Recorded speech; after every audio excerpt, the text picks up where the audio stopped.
Hello kids, we are back live on Guitar Quackery Live. Let me check, because I just posted on the Instagram the announcement for this live stream. Just checking. And I also sent a link to the owner of the guitar. Just let's make sure everything's working. I don't have an audience yet anyway, so I'm just waiting. So I'm talking to no one. Actually, I'm talking to people watching the replay. So welcome to the replay.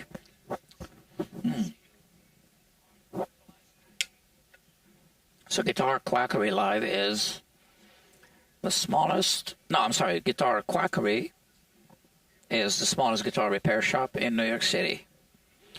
Guitar Quackery Live is, I could say, the smallest live streaming channel on YouTube. Yeah, no kidding.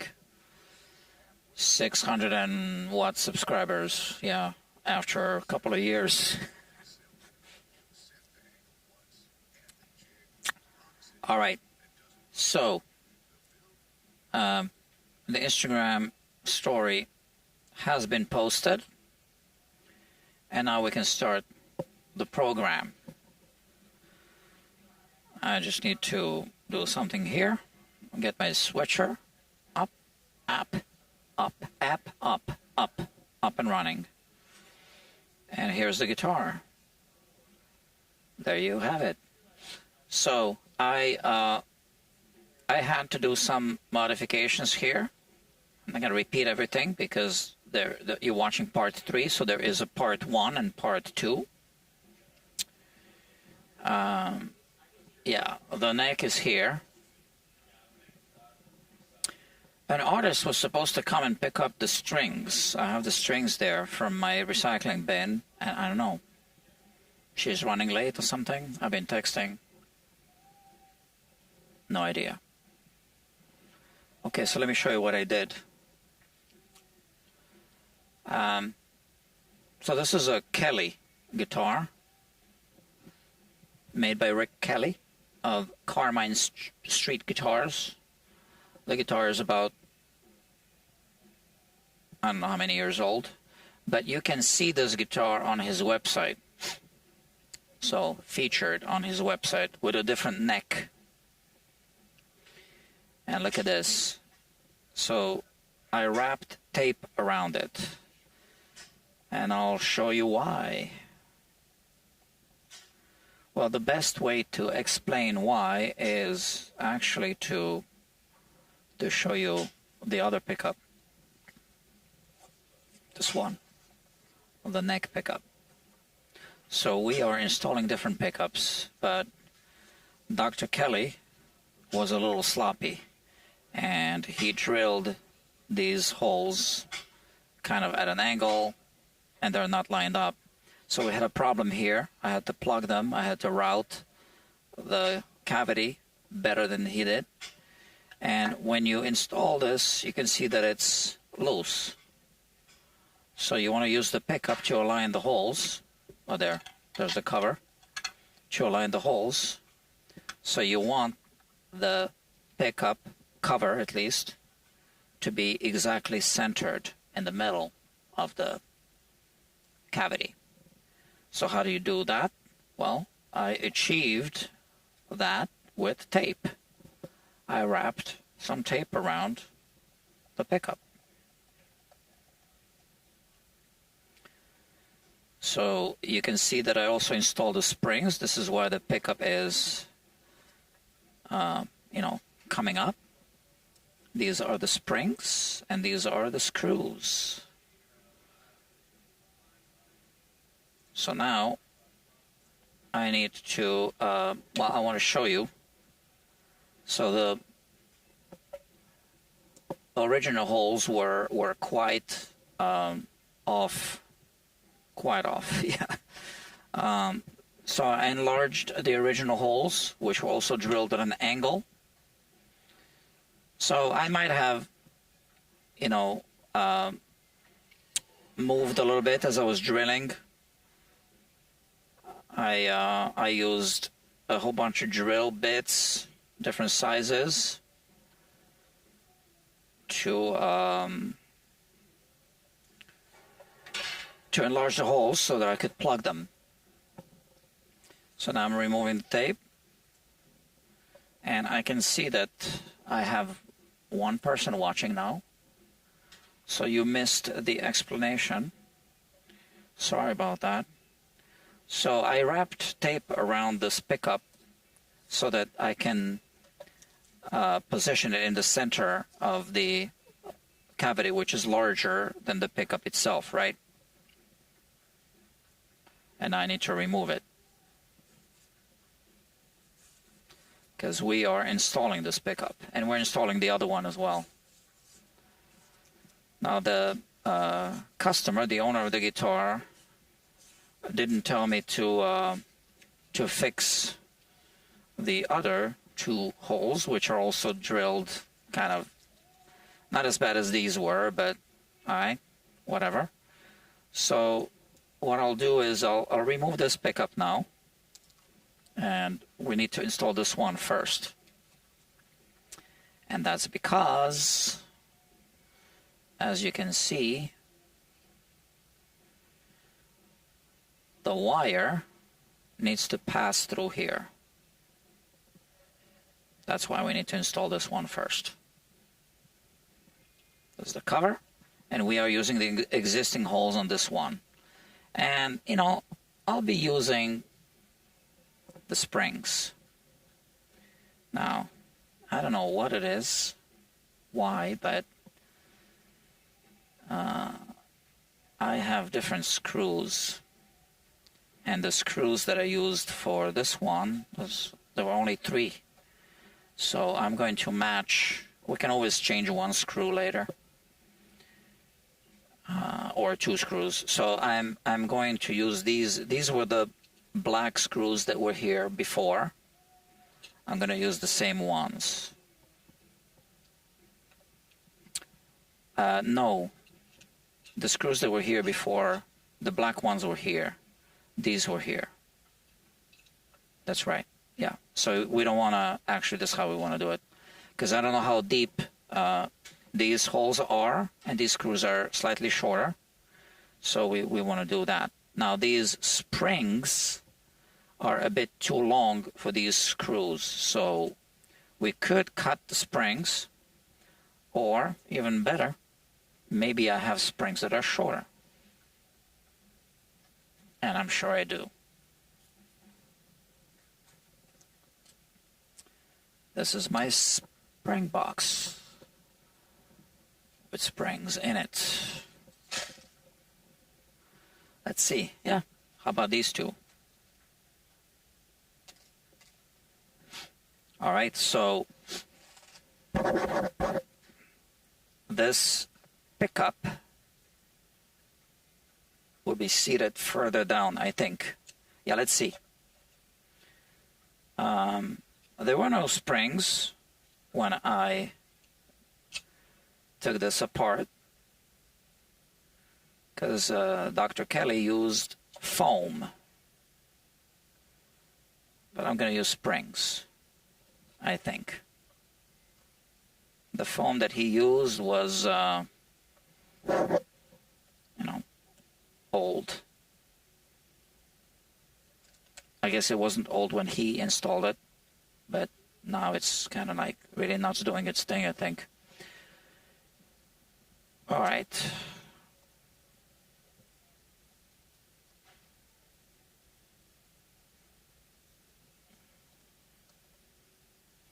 This is easier said than done. Actually, it's cooperating.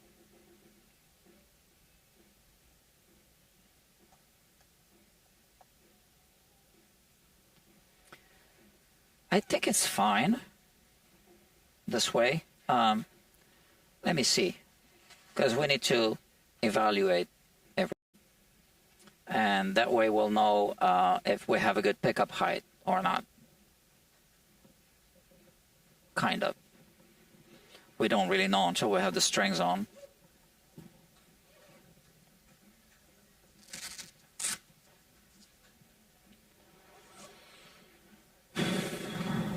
Here's the neck.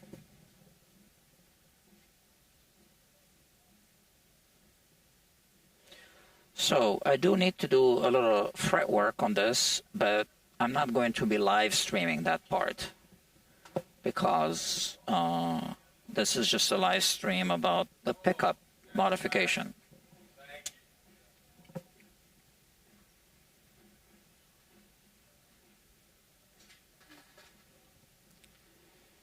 I tell you what, this doesn't look good. So the way that he made this guitar is, well, like this, the way we see it, which means the neck pocket is not deep, very deep, which is fine, which means the pickups need to be higher up, which means the screws that he used initially, maybe they're not adequate. So I will use longer screws.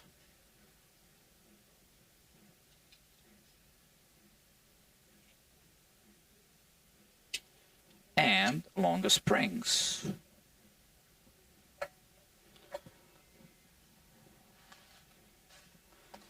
So these are my springs now. Oh, they were always my springs. Let's put them back.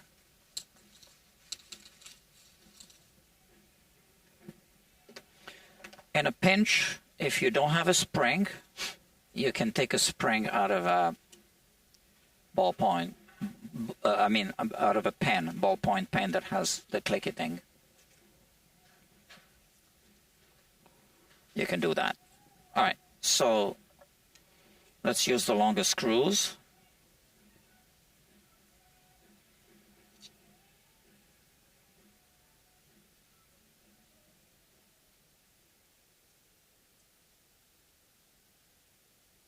Okay. Let's make sure the screws are not too long for the body. No, because he did use the shorter ones here before.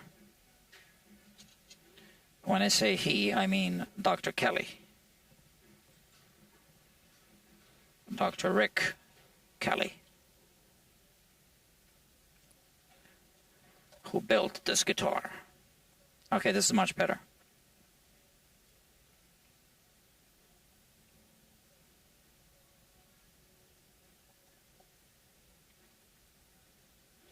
So these two holes are not exactly where they need to be, and they're a little crooked,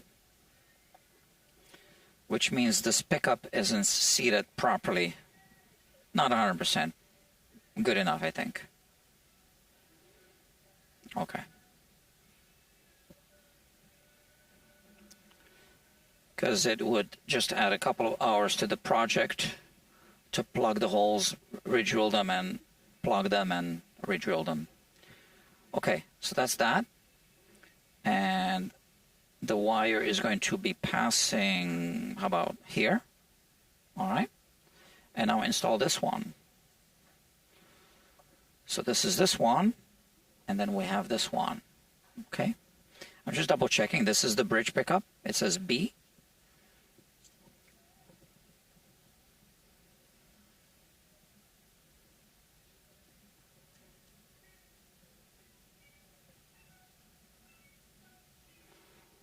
So, like I said, I don't know what's up with that, but there are only 3 of these screws, so I'm going to use these 2 screws. They're black, and these are, whatchamacallit, chrome-plated. We can always change screws later.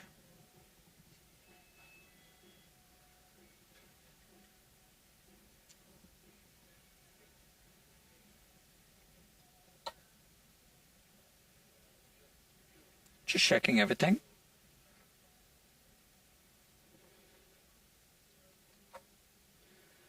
All right, I said these screws.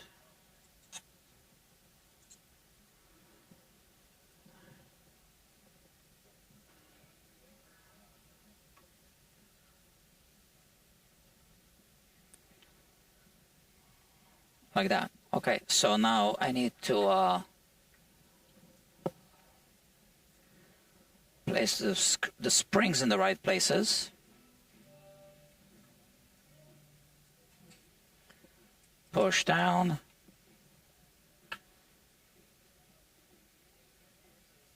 Oh, I almost forgot.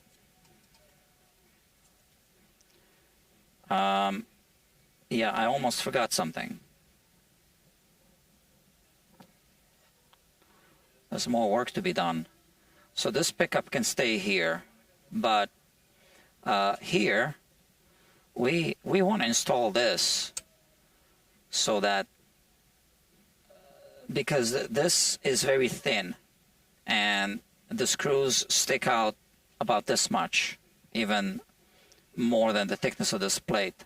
And this is hard maple. So we want to install this and drill the two holes through this plate, and then screw it in. So let's do that right away.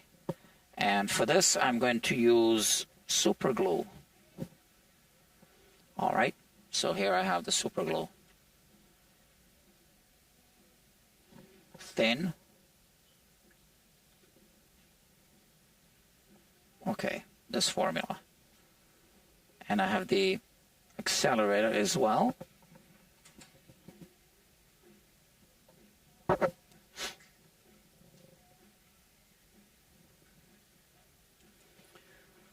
So yeah, I want to align it properly, which is going to be like this, roughly. Which means I want to just draw a line like this, maybe 2 lines. This way I verify, yep, it's in the right place. I'll turn it this way maybe. Let me see. It doesn't matter really. Okay. And now I want to put some glue here. So super glue can spill, which is why I always recommend putting a board on the carpet, on the workbench. And we can use an old string just to put the glue in. To put the glue here. Or maybe we put the glue here and then, yeah, that's even better. Okay. What am I looking for? This.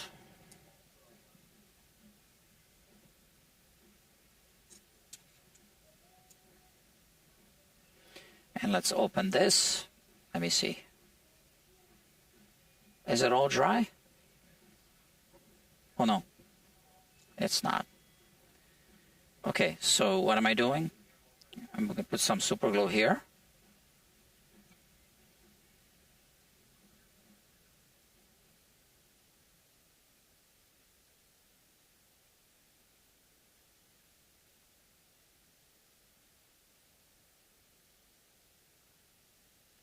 And we want it to set quickly, so I'm going to use accelerator. I like to avoid using accelerator when I want a really strong glue joint, but here we don't need a strong glue joint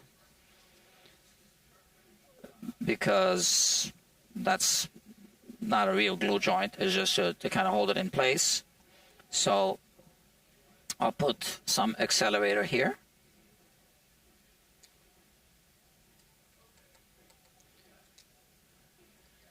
Okay.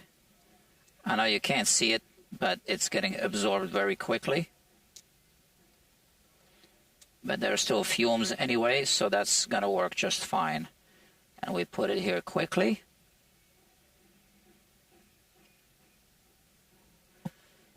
Push it down. Okay. And that should do it. Okay, let's put this away.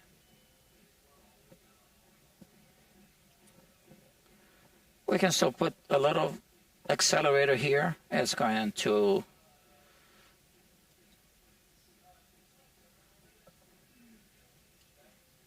it's going to get absorbed into the wood grain and do its thing.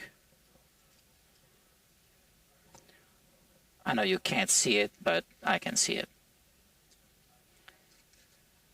Okay, fine. All right, let's put this away. And now we can drill.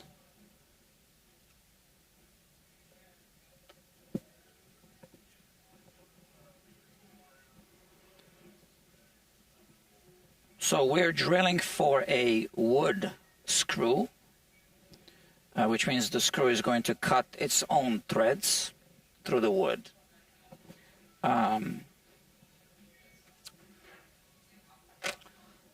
So we want to drill a hole that's smaller than the diameter of the screw itself, of the outer diameter of the screw threads.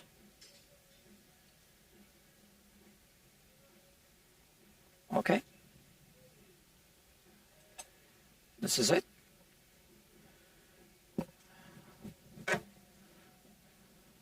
Now, I drilled these on a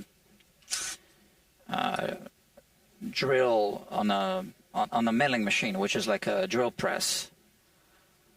Which means if I use the same diameter drill bit with a hand drill, I can just carefully drill it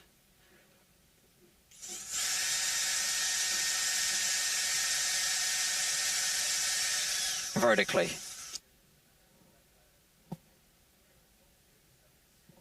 Okay, I drilled this one, now this one.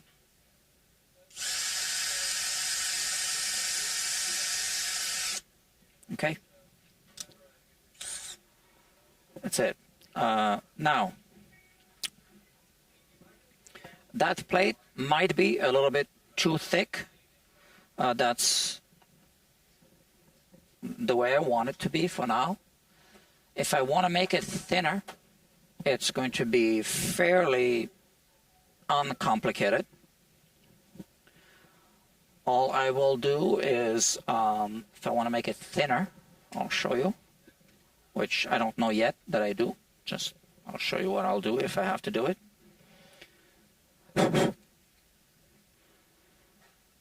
Basically, I will just route off the surface a little bit and make it thinner if we need to do that. So the springs are probably going to be rubbing a little bit against it, or not even. Look at that. That's good.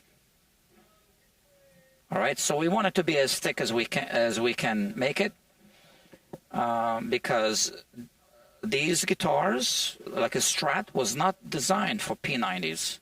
So if you're going to make a Strat with P90s, you have to factor this in. And I guess Dr. Kelly did not factor it in. But you want the screw to be screwed into enough material to be securely fastened.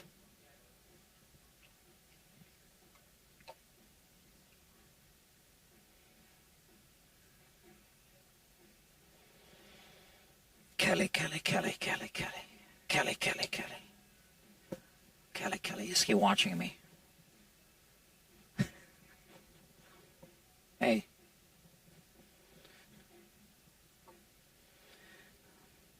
All right, so, did I lose a spring now? Oh, no, I did not. Look, it's right here. It's right here. So this is a pickup, right? It's got a magnet inside. Or is it 2 magnets? I think 2 magnets. And, come on. All right, so I got to aim for the holes here, okay? And now, got to feel, okay, this is the hole. This is the hole.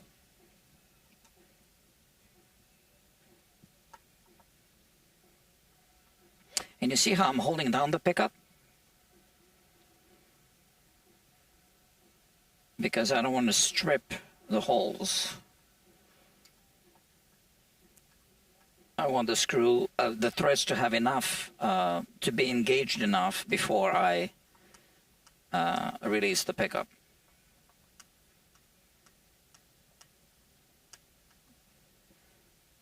That's it. Look at that. It's centered.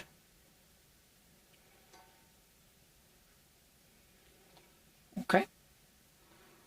So we have this, and you know, I forgot to start warming up my soldering iron, which I will start doing right now.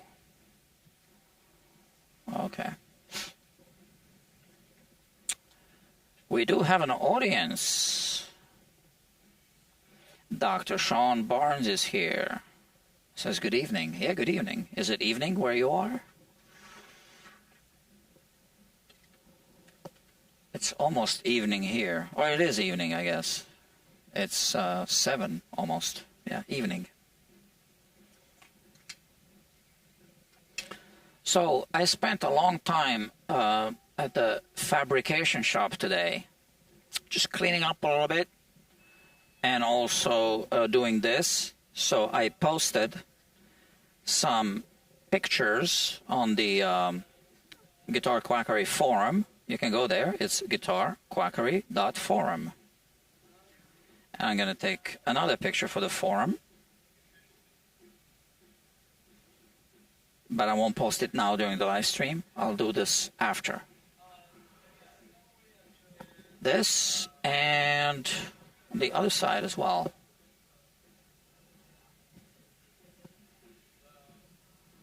Okay, look at that. That's better.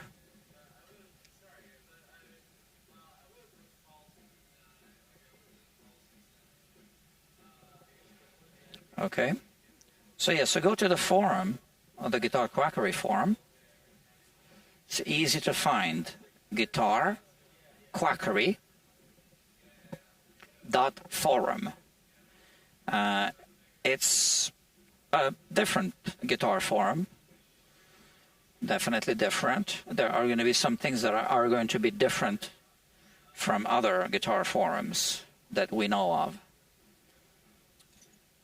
So what's already different is that sometimes I post live on the forum as I work. But I don't want to do that during a simultaneous live stream because it just interrupts the live stream. But so sometimes I just post as I work, and then you can talk to me through the forum. I can open it right here on my monitor, and then I can talk back to you. 8 people watching. Okay, so people, any thumbs up yet?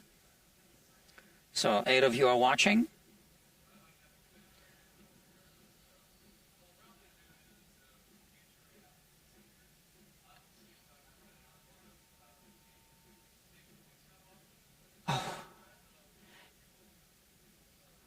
Dr. B. Randon Song Guy. Hello to you. It took me a while to read through this because it's all one word without caps. Okay, so what's next? Well, we need to reassemble everything, right? That's what I said. So here we have the electronics, and I have my diagram somewhere right here. Okay, my diagram. Let's put it right here. And let's see which is which. Okay, so this is volume, this is tone.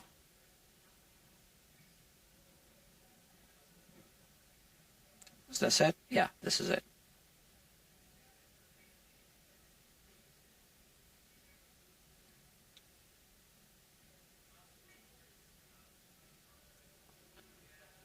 Okay, and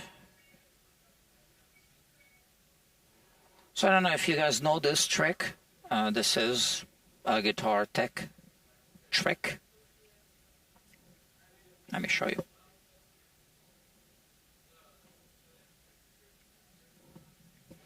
So this is a piece of brass tubing, because when you have these split shafts, you don't want to screw into that. So you put a piece of brass tubing over this or inside of this, and that's how it's done, right? All right. So let's reassemble this. We don't want to move the wires and the solder joints too much.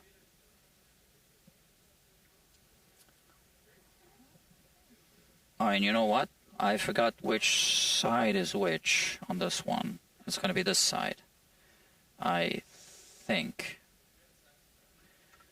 Let me see my diagram.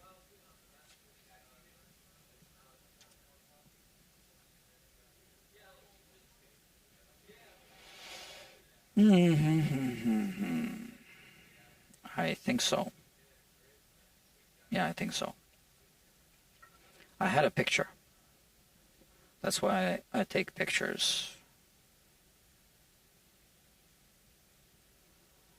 So I did take pictures there. Yeah, that's it. Yep, that's it. All right. So always take pictures of any kind of circuits before you start removing components.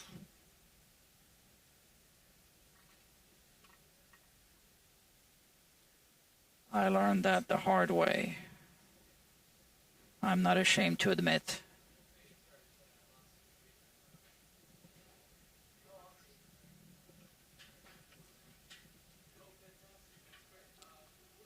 All right, so this is almost the right screwdriver, but I'm not putting a lot of torque on this, so the correct screwdriver is behind my back, which I will use to tighten it. And yeah, so my switcher. Okay, so we have these. And which is which? I think I know which is which. I should have. Well, I mean, the shorter one is going to be the neck, right?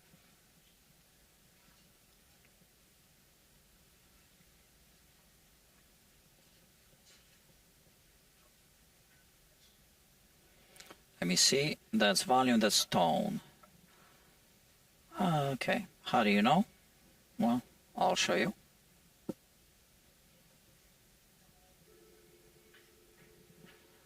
So volume is always going to have this connected to ground, because it's a voltage divider for volume. And for tone, let me focus. The tone pot is used as a resistor, variable resistor. All right, so this is not used. This is only these two are used.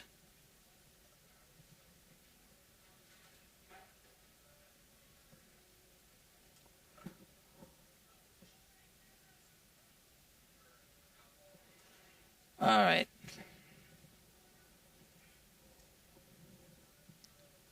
Let's see what we got here. So we want to keep this one here. Same thing here.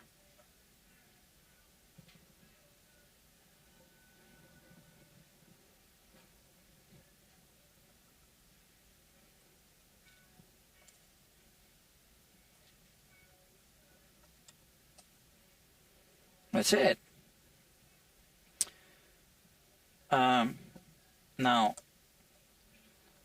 I'm only going to really install the tone. I'm not going to tighten them yet. I'm not going to tighten anything yet until all the solder joints are secure.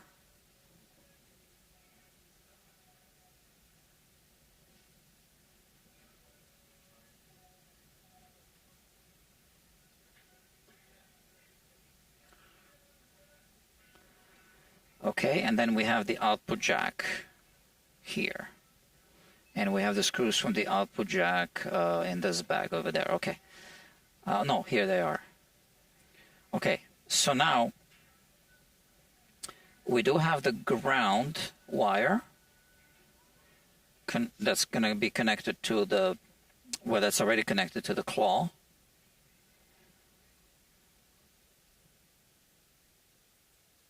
So I could do this first.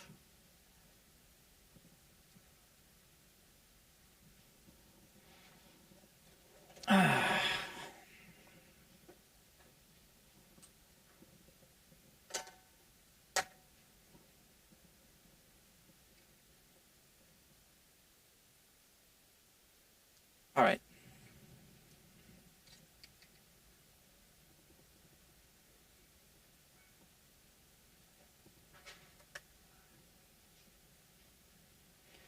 I'm not going to show you a close-up of this. It's not that interesting.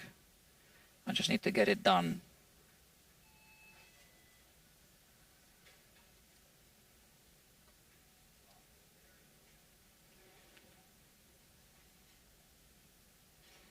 Okay, I'm trying to pull it. Yeah, that's that. Okay, and now we have, so, you know, I admit I forgot to test the pickups. So that's, you know, amateur work. I always, except when I forget, I always test the pickups. So we'll do it now. It's not too late. I haven't installed them yet. So it's not amateur work, actually.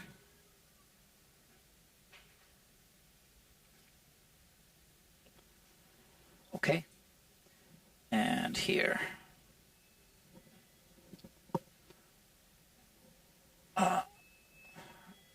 Jumpers with an output jack.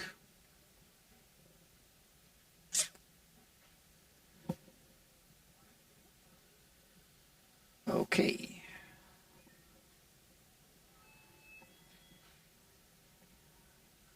So the short wire is, I'm assuming, this pickup.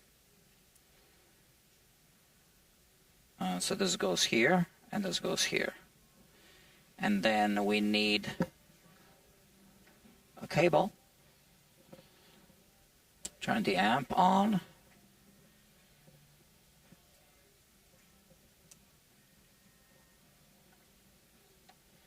And you can tap them, or you can use a tuning fork.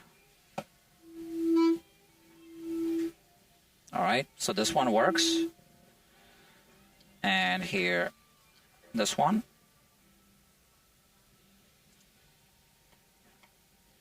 Now you notice that I didn't connect the ground wire to this because these two wires are touching anyway. So let's see. Yeah.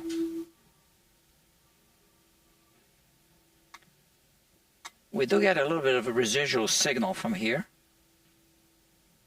I wonder if I switch it like this. No, we do get some signal. Yeah, because somehow they're connected. I don't know how. Don't ask me. Okay, so that works. So like I said, the long wire is this one. Just like I thought.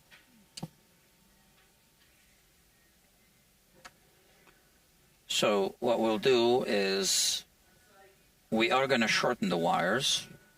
So the long wire is the bridge pickup, and I am going to color code it here. Or I actually have an idea. Where's the box?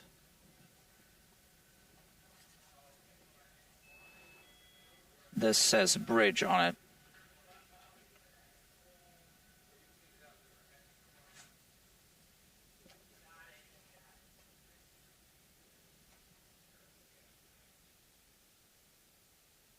So I just put this back now where it used to be.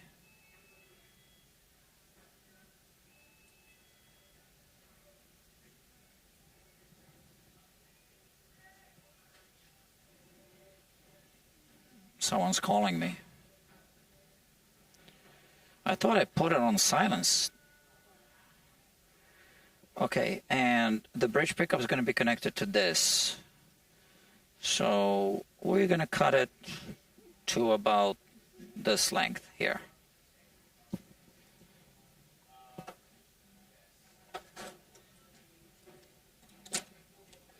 Let me think about this for a moment.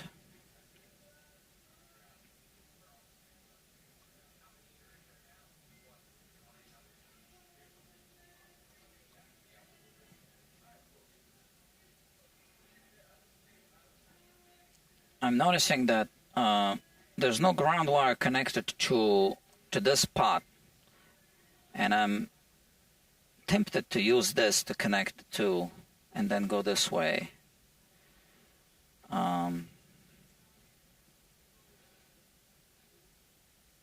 Not sure if I should do that or not.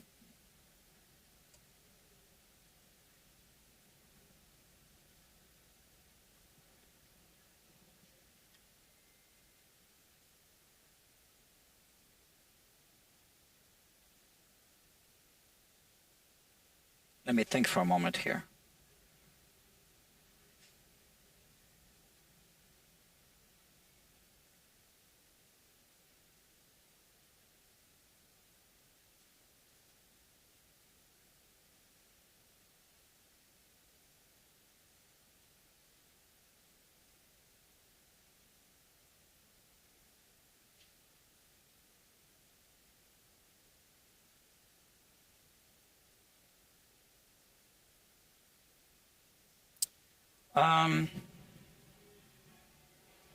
It's tempting.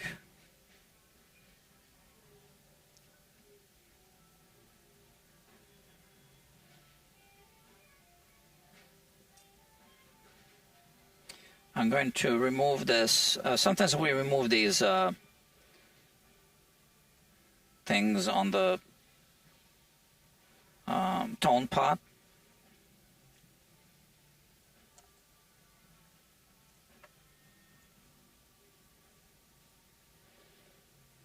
I think it's always a good idea to remove it.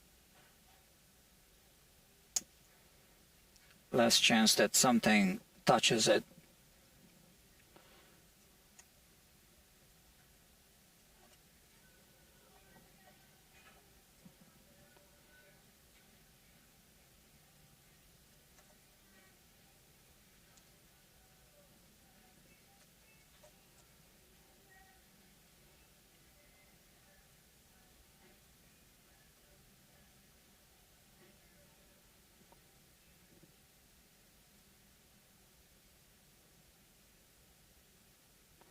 Okay.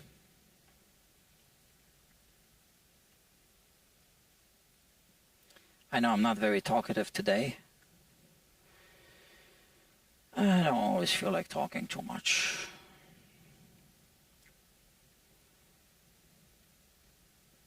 But this is how it is, you know, sometimes we need to think about what it is that we are doing. And I think I can improve on this a little bit, so yeah, I can. So why don't we do that? Remove this grounding wire.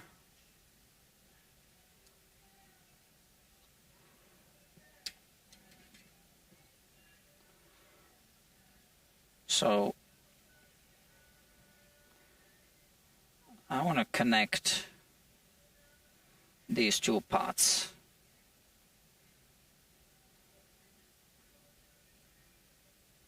It'll be better. And for this, I need to use the solder gun, not the soldering iron.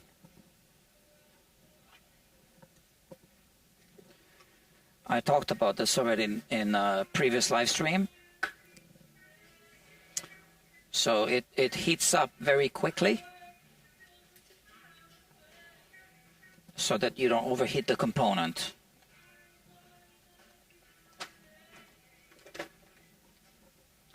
Let me see if it fits inside nicely. Yeah, good. All right. So this is what these things are for.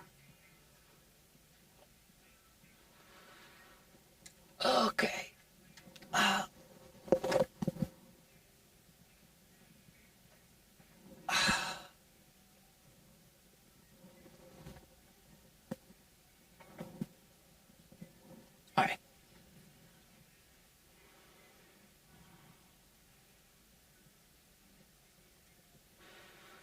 So when you solder onto a big component like the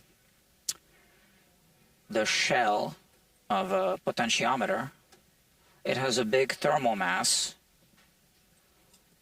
So using a small soldering iron might not work well. I am tightening the pots because I think everything will work out just fine, soldering on the inside.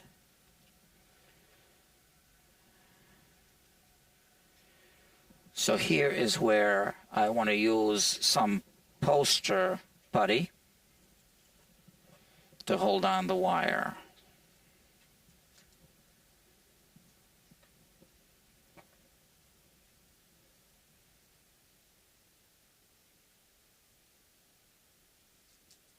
So I'm going to be soldering this one first here.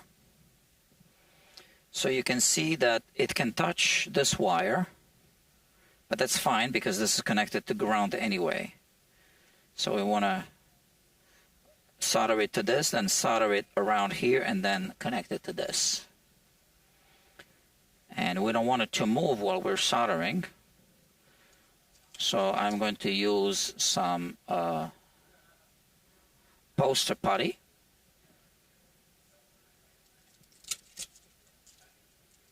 It's very sticky.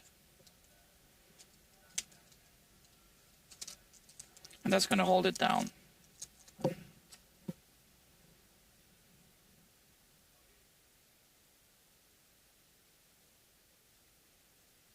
it's going to be holding it here so that it doesn't move when I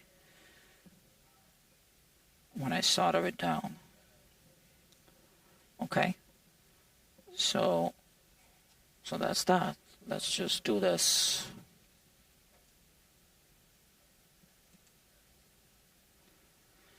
I can see that it kind of flexes back, so I also want to have something else to hold it down like this before I remove the soldering gun.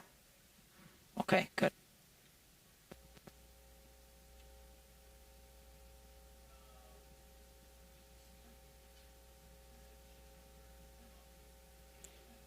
We are improving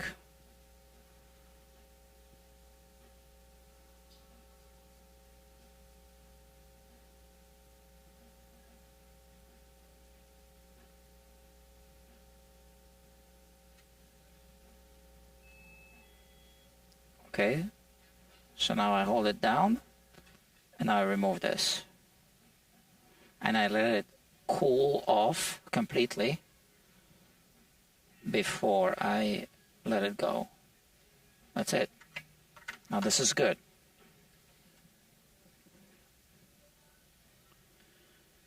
So the way it was done,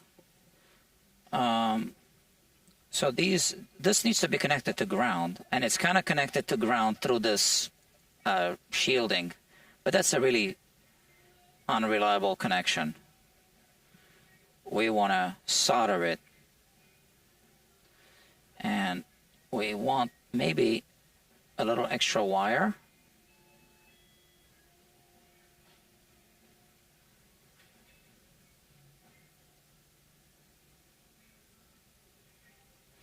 Yeah, so maybe I don't need poster putty because I'm going to hold it down with this, right?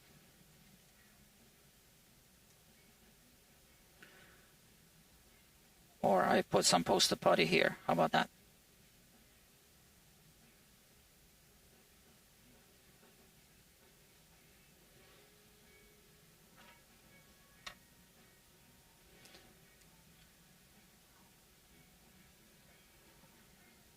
Okay, let's start melting some.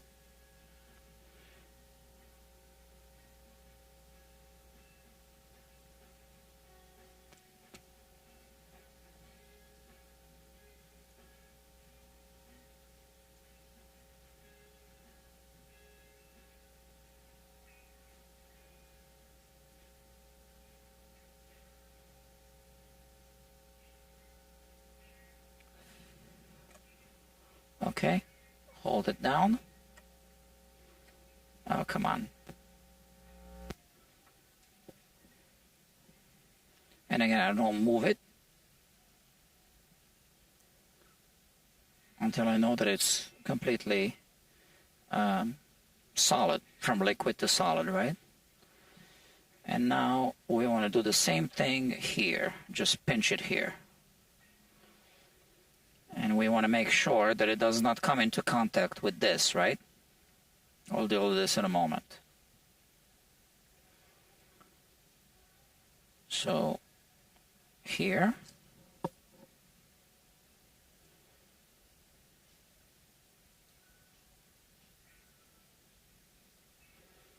this looks good. All right.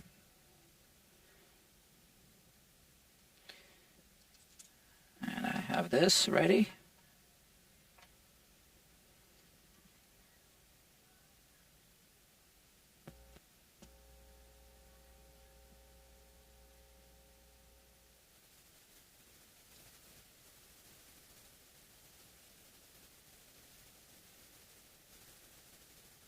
So I want to heat up the component before I start melting the solder.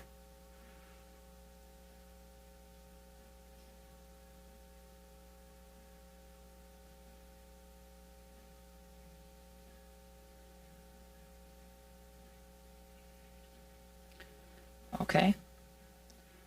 Hold it down.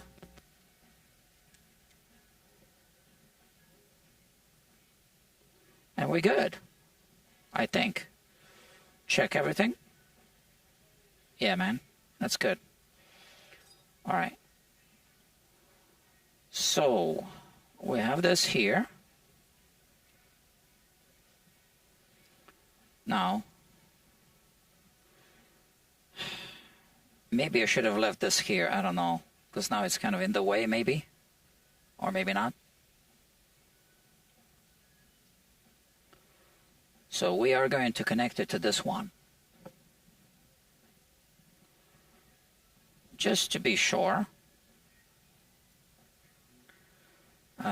What am I thinking? Okay, so this is going to go to the output jack. And this was connected to this, but I think now it's just better if we connect it here.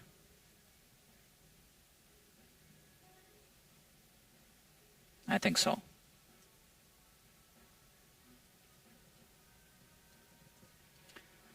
All right. We just want to prime it a little bit here.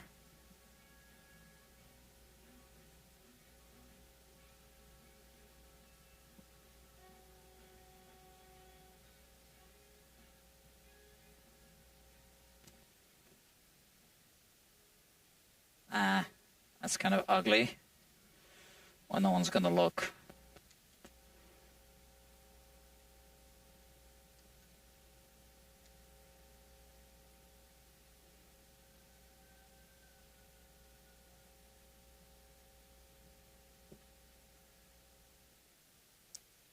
So I'm holding it down. Is this good enough? So this is a very important connection because it's the connection to the output jack. We are going to verify, check everything.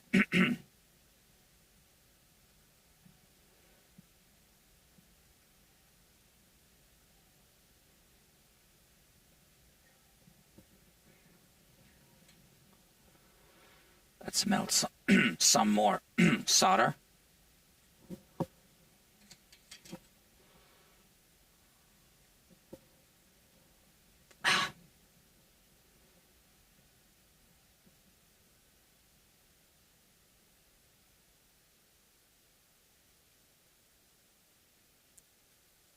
And we don't want it to, we don't want to melt the plastic. We don't want it to touch this. So I'm actually going to bend this a little bit, just a little bit away.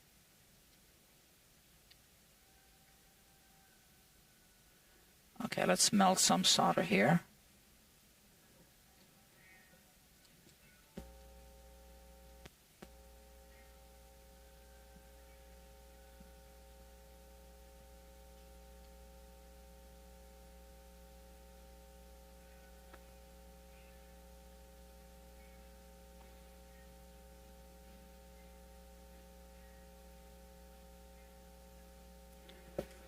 Okay.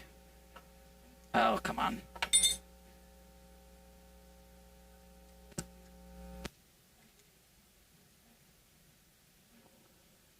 I think we're good. All right. That's good.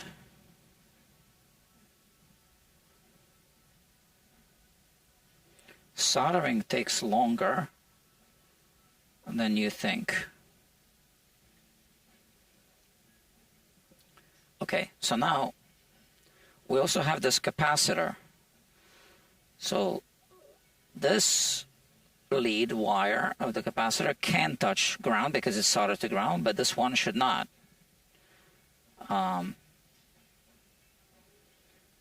It's kind of long.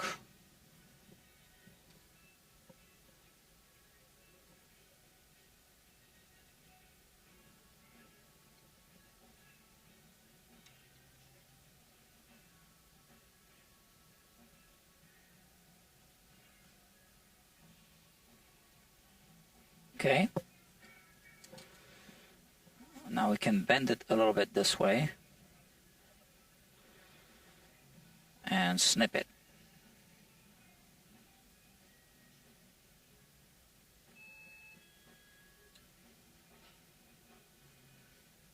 There it is.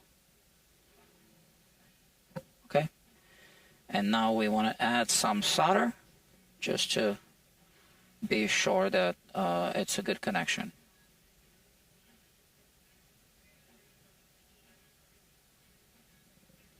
All right, now we have a good connection. So here, we don't want this to touch this. That would be a disaster. So I bend it away a little bit.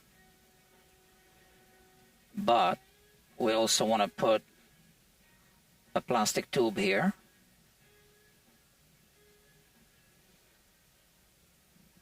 And this is going to be connected here to this in a moment.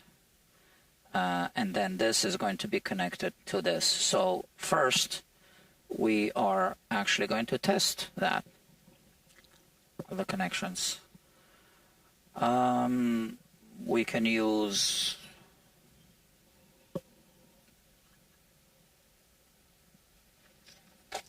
jumper cables.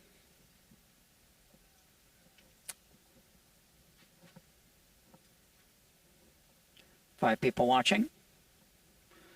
Oh, Dr. Jeffrey Boyle is in the house. Hello to you, doctor.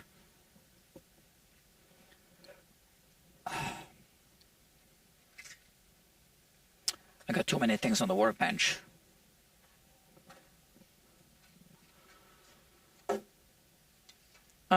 Yeah. You know, too bad that this channel isn't too popular. People are missing out. Oh, yeah, before I do that, I'm going to connect the output jack, because we're just going to test it as a finished guitar. So here we have these wires, which I'm going to twist together.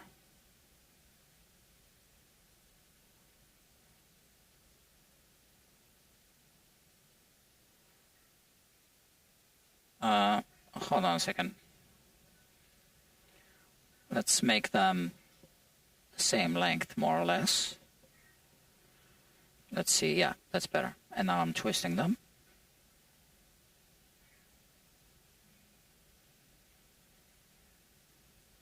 So they weren't twisted before, but they will be twisted now, which actually is better.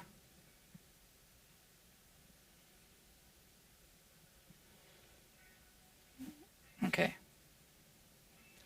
Was this it? Yeah, this is the hole. The hole to the output jack.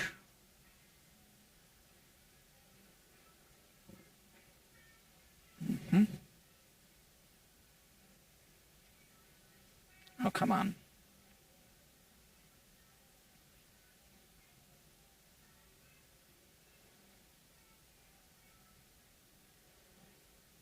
Okay, and it's going to come out here.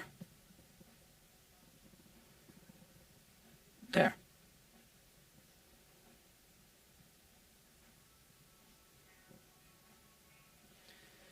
And we have the output jack right here. So we'll connect these two wires to the output jack.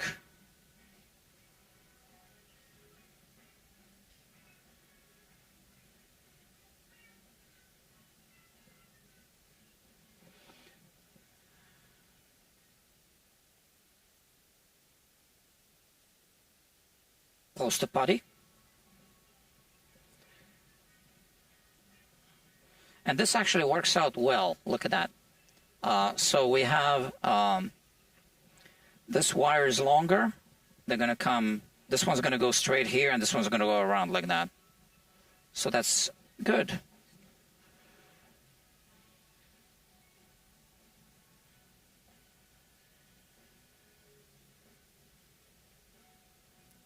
Okay, I'll fix this in a moment.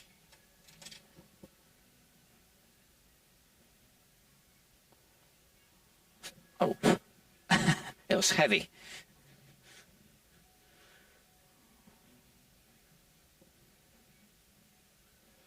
All right.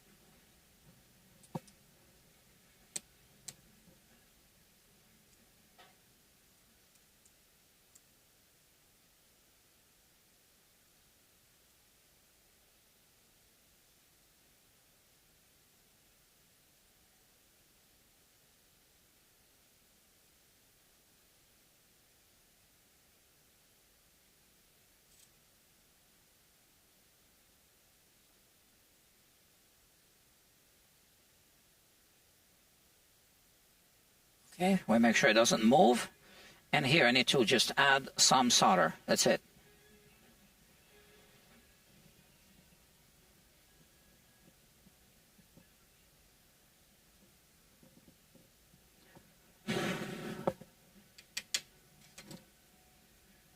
Okay, we don't move it until it's cooled off. Let's check. All looks good. Now, let's remove this and reinstall the jack. So I can, let's see where the holes are, the screw holes.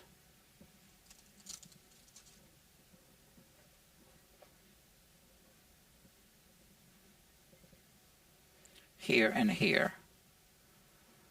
Okay.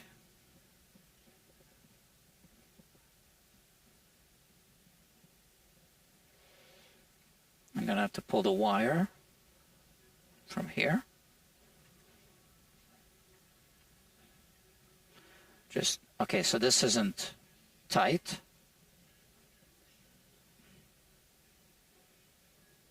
Now it's tight.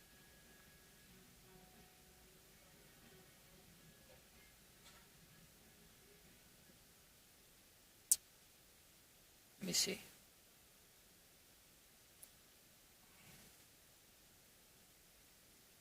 Okay. It is tight.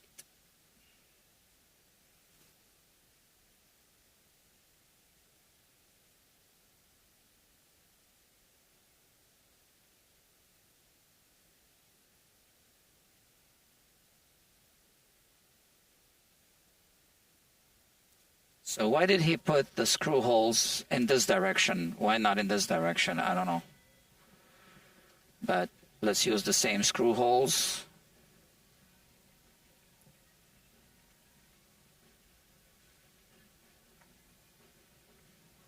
All right? Doesn't make sense, right?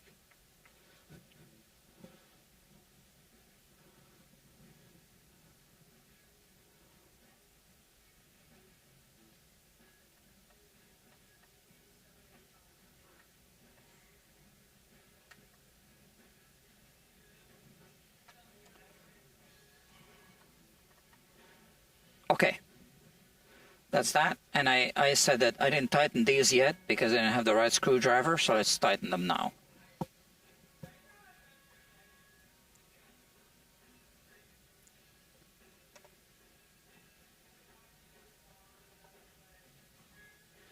And I did tighten these, but I'll double check.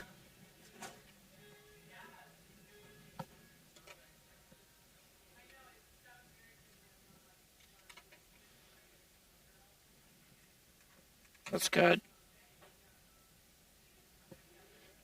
We're good. Okay. So now we're going to test it test the circuit before we solder the pickup lead wires to the switch.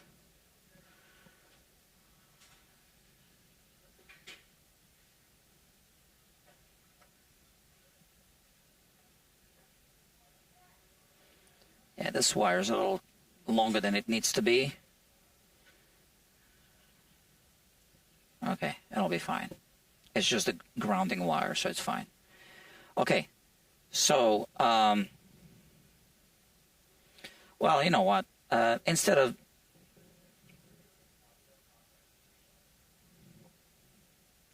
So I can use the jumpers, or I could just solder the tips a little bit. It's just as easy to solder them. So these little tips.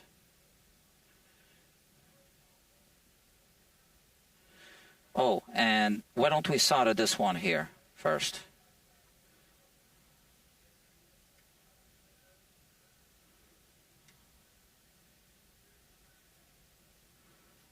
Yeah, okay, so we'll improve on this design as well. Look at that.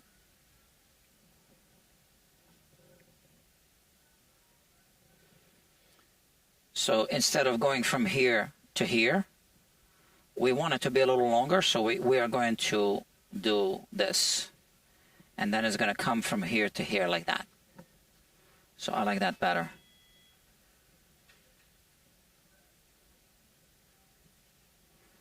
So what I'll do is I'm going to solder this down here first, here.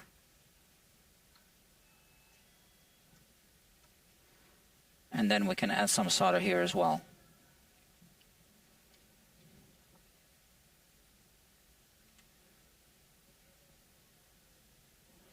Okay. Gotta have everything ready. So we have this ready.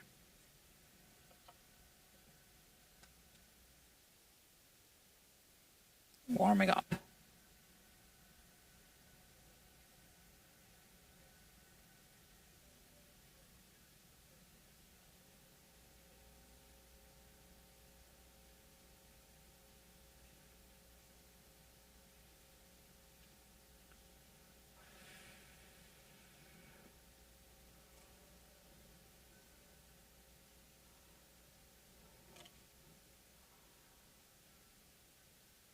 Oh, come on.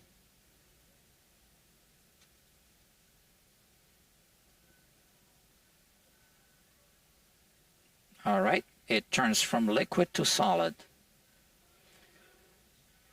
Now this is a little ugly here, so I guess I could melt it off. Good.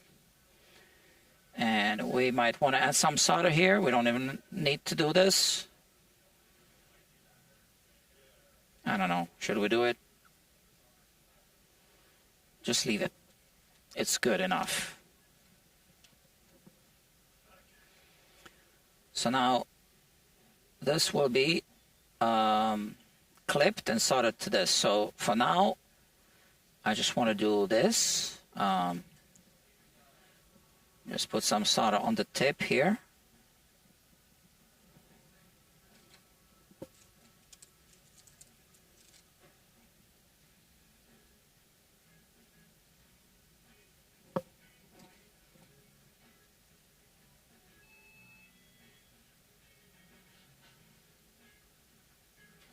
Okay. And same thing here with the other wire.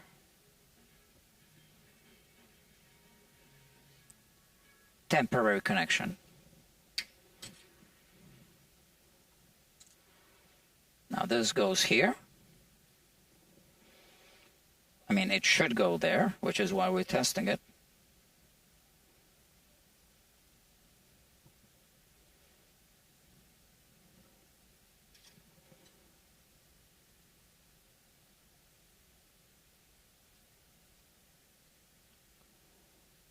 Okay, this doesn't need to be a really good solder joint because it's just for testing.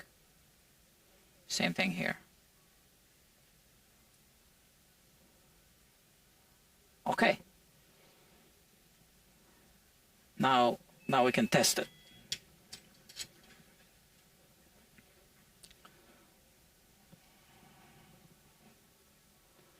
Alright, so let's plug it in and test it.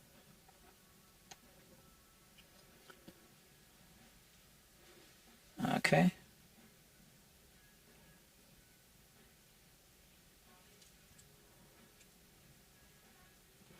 So, just like before, I like to use a tuning fork to test pickups.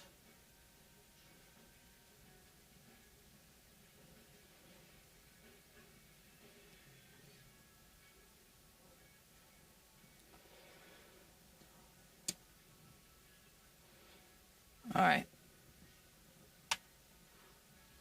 Bridge pickup.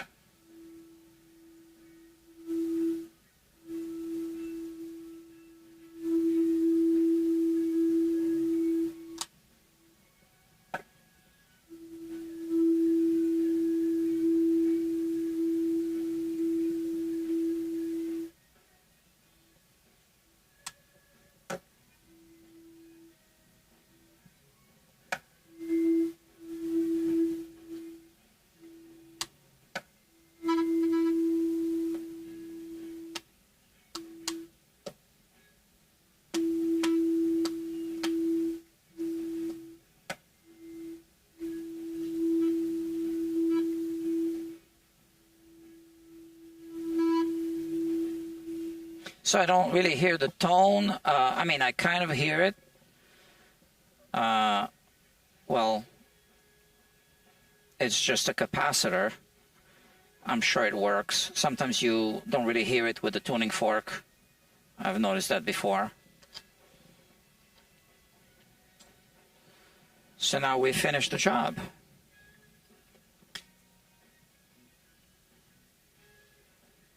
Okay, so first we remove these temporary connections.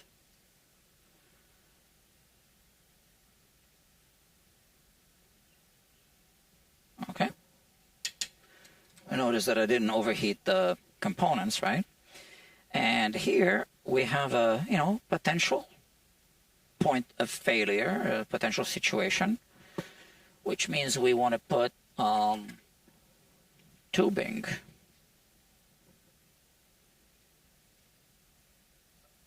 Yeah, that'll do it.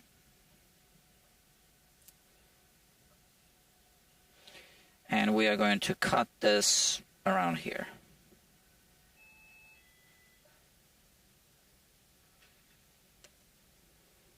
Okay. Now this is pushback wire, but the thing is that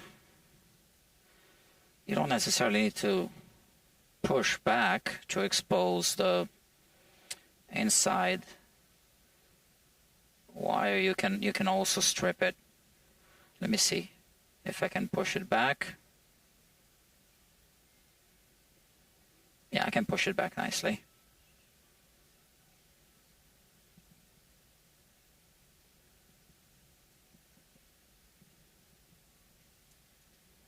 And we are going to need the heat gun.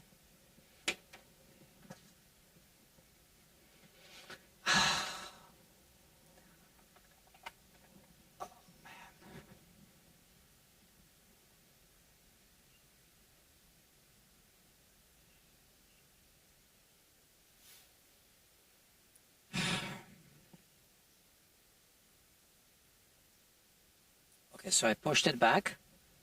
You can see, push back. And now we put this here.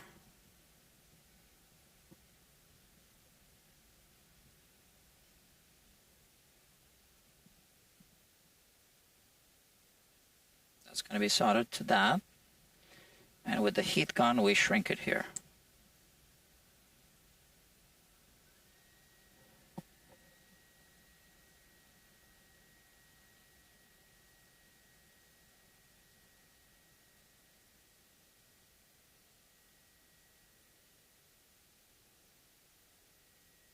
so it doesn't come apart over time with vibrations and, you know, things just expanding over time and shrinking.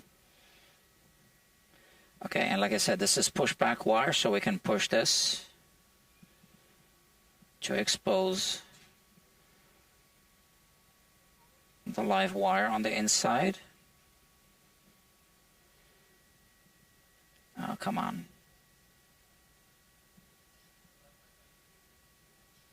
They had to do that, right? They had to put the... Okay, so let's prime it a little bit. Let's see if this melts off.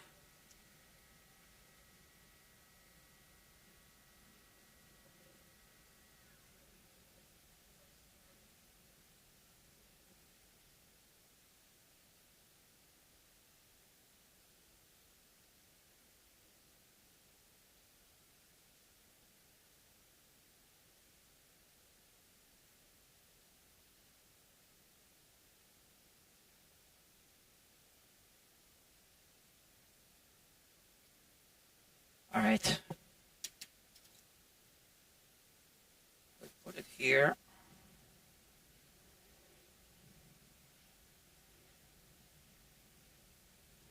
And we push it in this direction as we melt the solder.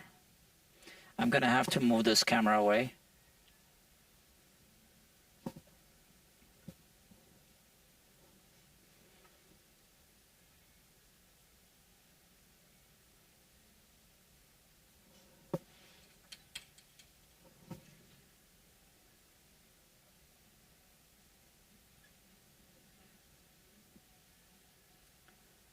Making sure not to burn the guitar body. Is that it? Okay, that's it. Through the hole. And let's just add a little bit of solder.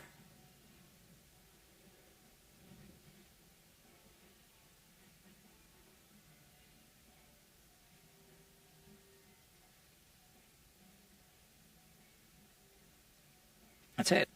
And we don't touch it until it cools off. Okay. So we didn't end up putting this there. It's not needed. And here, let's say we do this. How about that? Okay.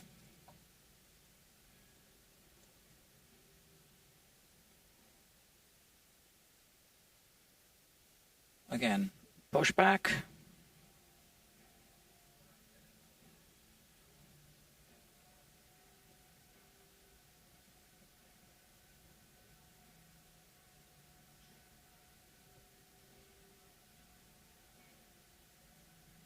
Oh, come on.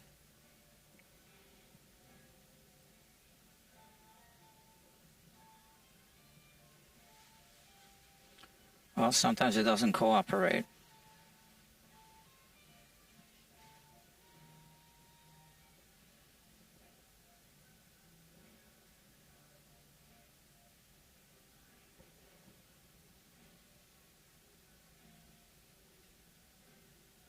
Okay. Okay, push back, and now we can take one of those, like a shorter one. How about this one? And we are going to shrink it. Oh, I can show you this.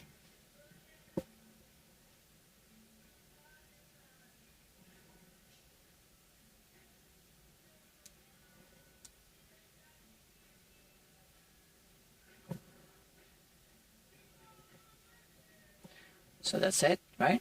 And now we put this here. Because we don't want it to crawl back over time. So we put it here. Okay.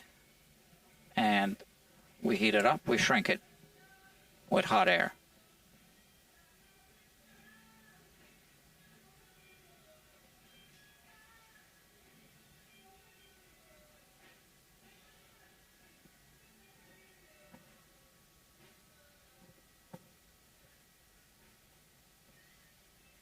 Okay, that's good. Enough. Only a Gibson is good enough. But this is also good enough. Okay, now we want to push this one back.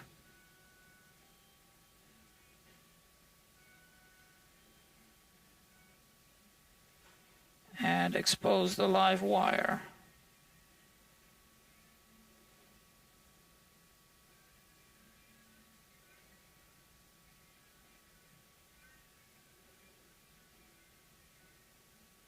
Pushback wire can be annoying.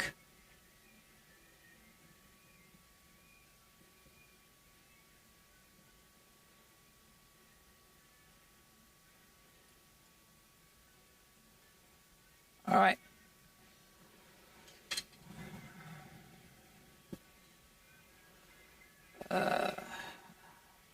Let's tin it. Okay, cool. That's good.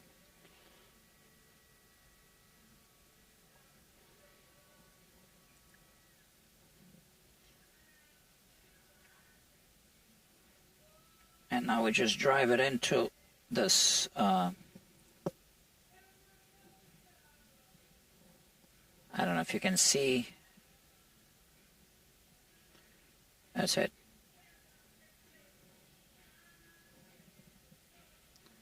Okay, we're done. I think we're done.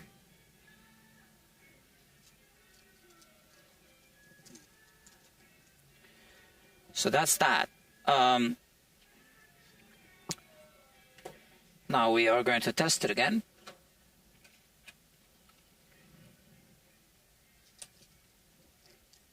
The poster potty can be reused over and over again, forever.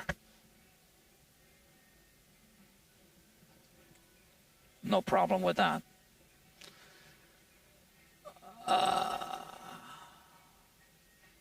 Chat disconnected.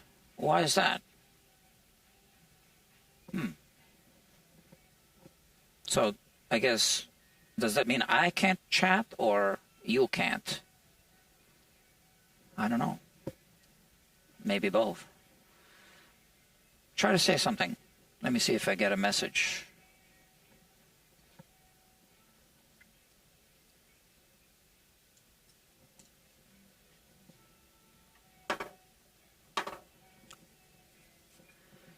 Okay. Now, let's put this back. So we have this, and we are going to put this one here.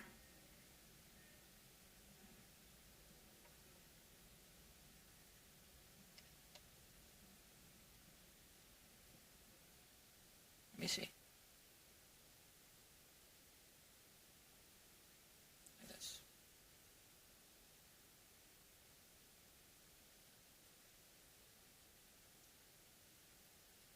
Okay, that's connected.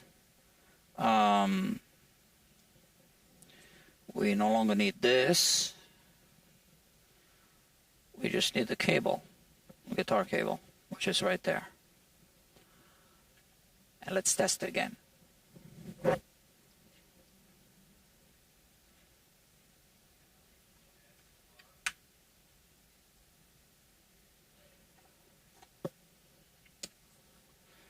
Let's unplug the soldering iron because I don't think we'll need it anymore. Or is that bad luck?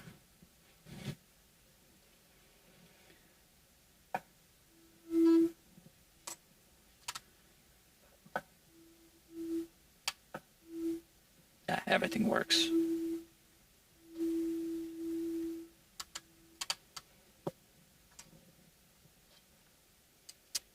Okay, we can put the neck back and the bridge.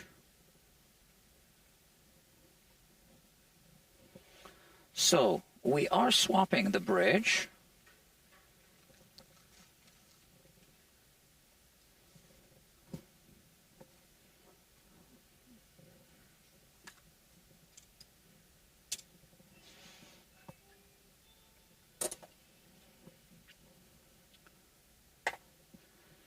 All right, Let me drive this screw a little bit more. And this is the new bridge. So this one is the 2 1/16 of an inch string spread. We had the 2 3/16 of an inch before. So now I have to make a decision. Is it going to look better with the old screws or with the new screws? I kind of like the old screws, even if the bridge is new.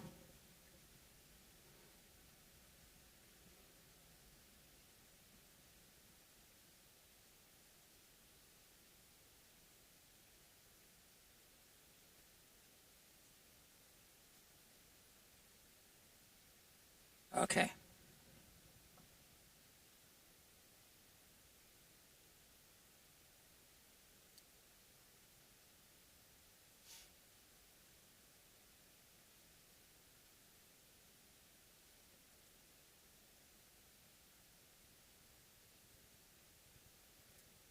So I'll put 2 screws for now, and then I'll put the springs. Let's see. This works somewhat.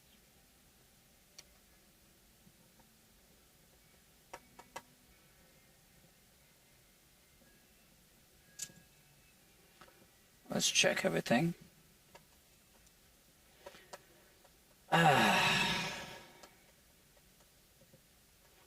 That's the problem.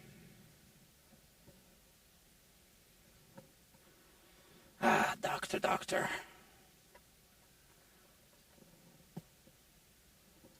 You see the problem?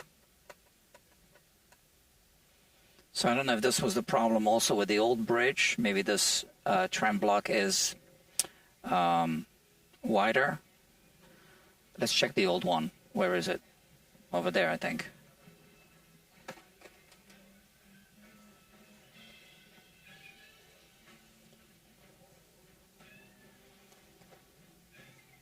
So this is why I put only 2 screws.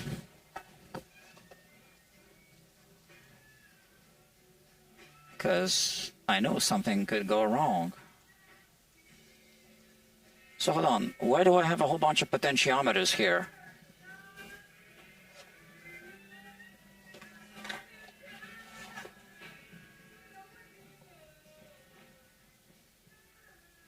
No, the old bridge was the same. So this never really worked properly.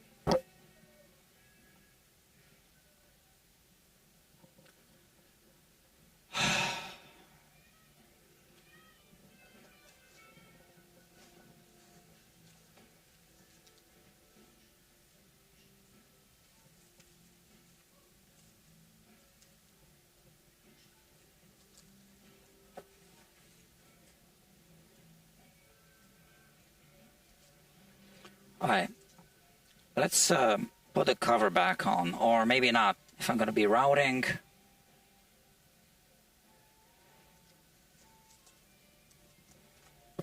Okay, I need to make a decision here.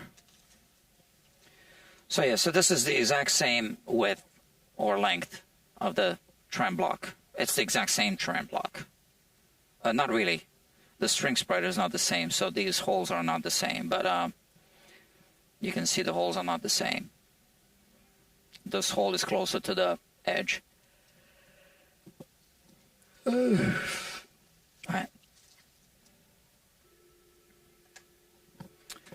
So that's that. I am going to put a piece of tape here.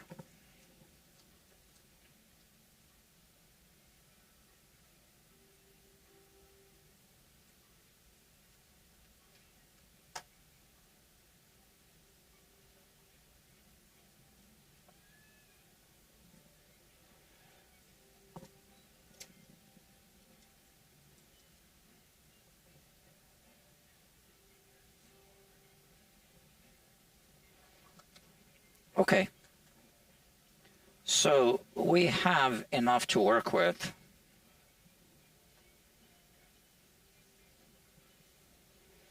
But this is just never going to work right if we don't modify it. Look at that. So we need to remove a little bit of this material. Just a little bit more clearance. And we are getting really close to this hole.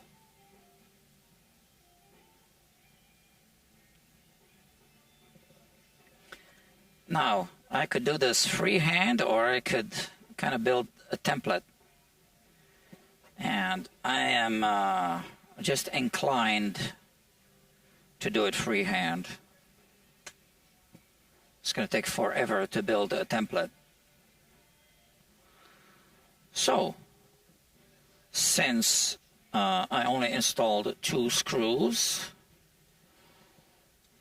it only takes 2 screws to remove it.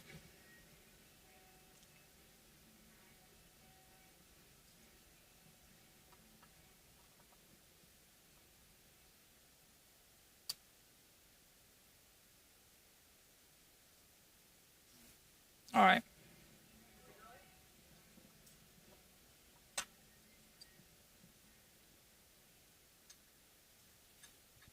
Okay, so where's the router? I put some tools away.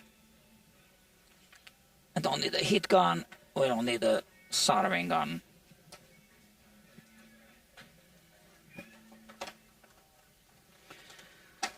So somewhere on YouTube there's a video by another guitar tech or luthier or something, and he was saying the worst guitars to work on are the no brand guitars or little brand kind of boutique guitars, and I agree.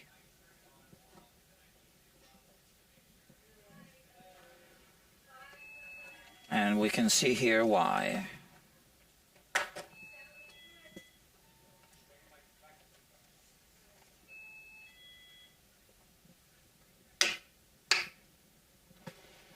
All right, I'll clean this up later.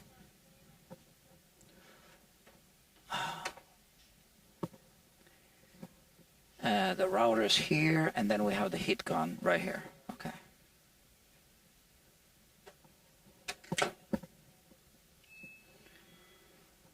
Okay, and then we need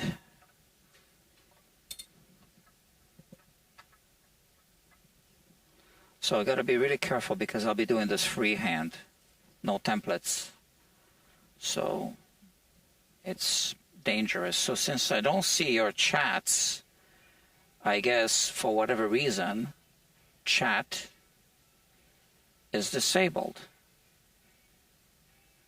It says, please try again later. All right.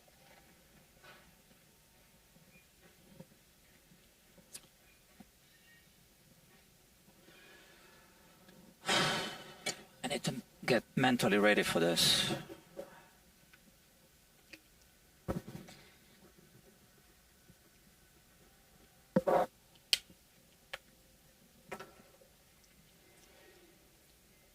So I'm going to show you how this is made. Where's my phone? All right. Oh, 2 phone calls came in. What is that?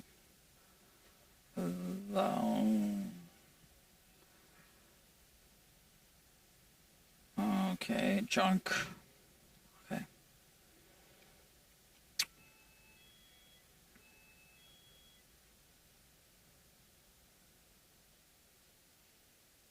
Okay, I'll show you some close-ups.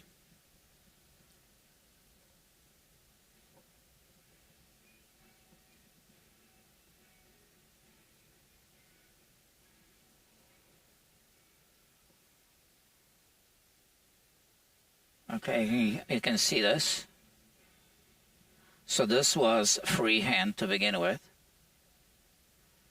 he did not use a template for this one. In fact, I think he did use a template,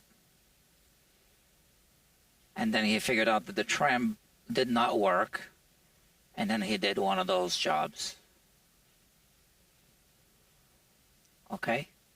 Because it wasn't working. So now the question is, do I also need to enlarge this part here? Because the trim isn't working. It's got really limited motion right now.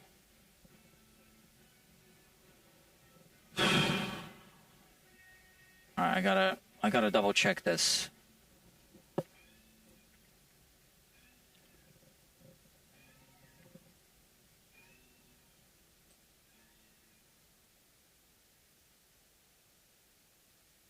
Yep.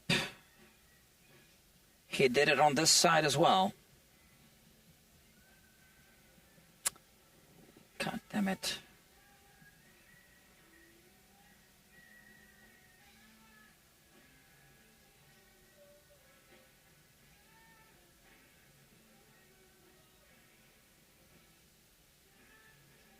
So here you can see how this is rounded off, and on the other side it's this way.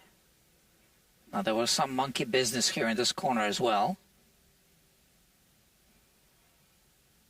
but whatever he did, he figured out, well, the trim doesn't fit, and then he just used the chisel or something. So we're gonna have to improvise here as well.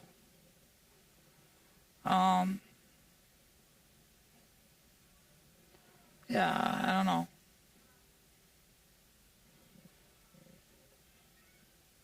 So let me think. I need to think now.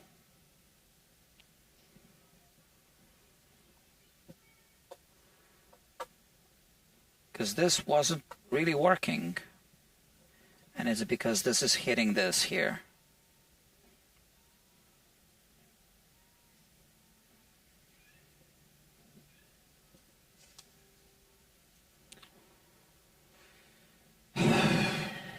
Okay.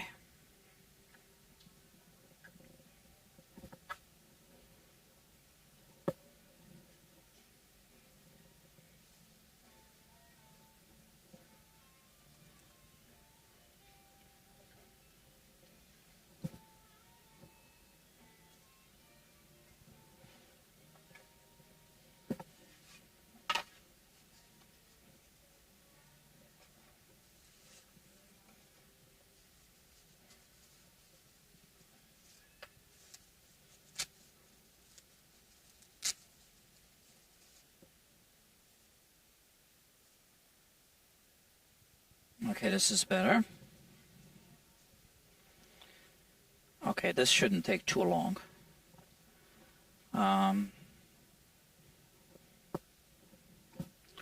Right, just need to make some space here for this. And I need my vacuum cleaner.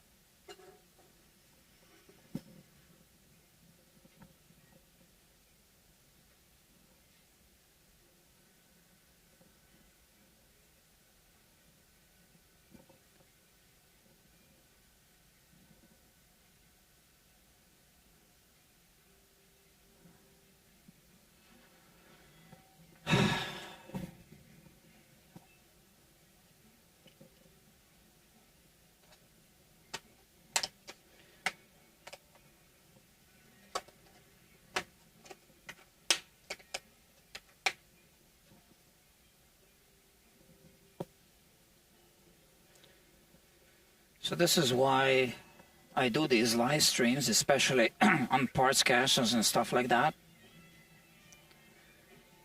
Because in the past, how do you explain to a customer what had to be done?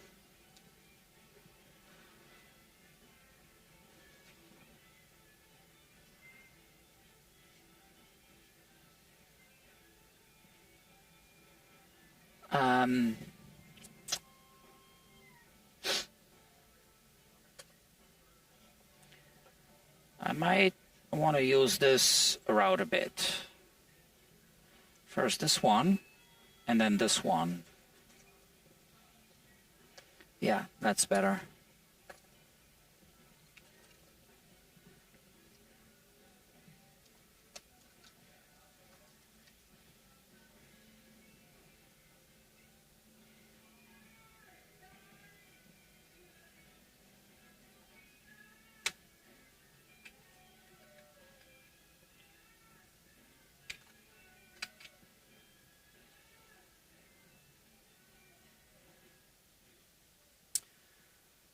So this is what it takes to you know, build a guitar. This is why hand-built guitars should be expensive.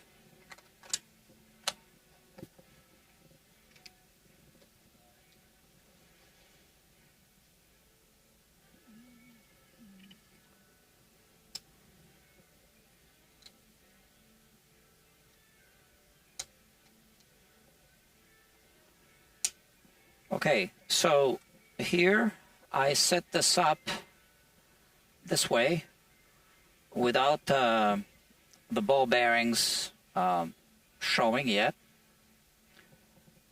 So I gotta make sure that I don't slip, because then I would damage the, you know, the body, which I don't want to do. We might be able to put something here to stop it from going too far. So what I'll do is I will align it with the blade. Okay, like that. And I am going to put a spacer. So I have these spacers here, like that, and clamp this down.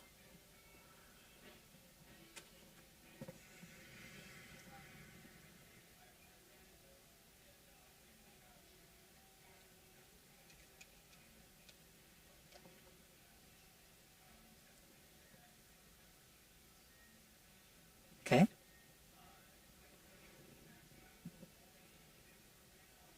Let me see.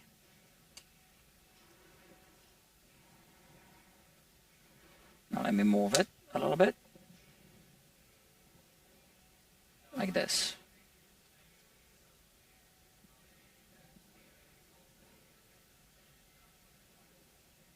Clamp it down.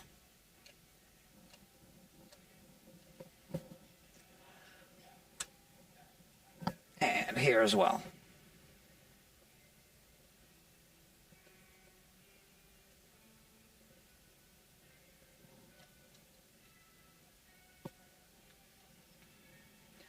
So what we have here now is, you know, the blade was hitting this, and we only gonna take off this much material now. And here now I have a space. All right, so it's almost like a template.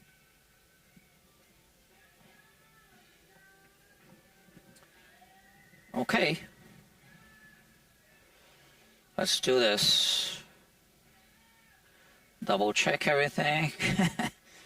I think we're good.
Okay.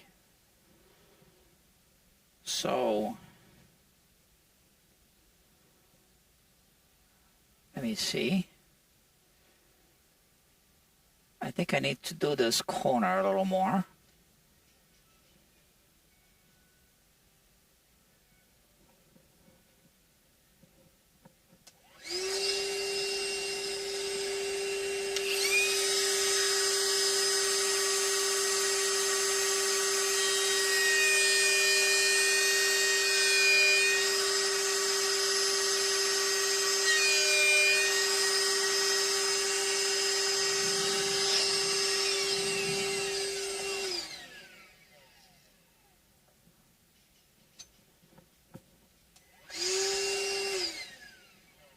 Let me see.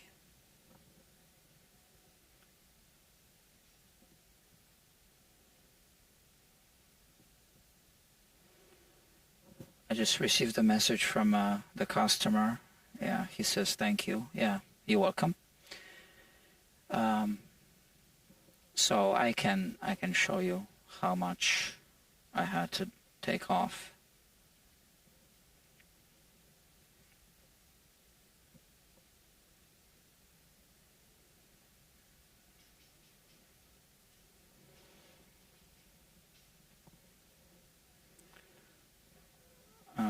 This much.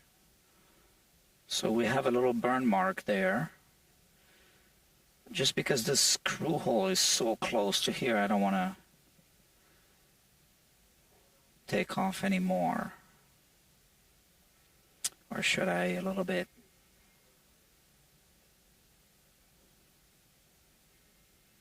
I think I can take off just a little more. All right. So this is what we have. I'll take off just a little more.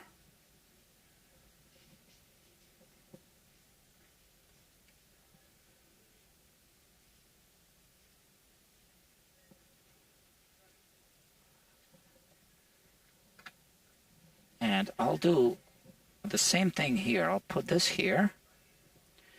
And I'll turn this. I'm taking a risk here. I'm turning this while the battery is on. Okay, so now I am putting it against this edge, and I'm putting this here. I'm going to hold it down like that. So this will prevent it from, and I can't do the vacuum cleaner right now, no problem.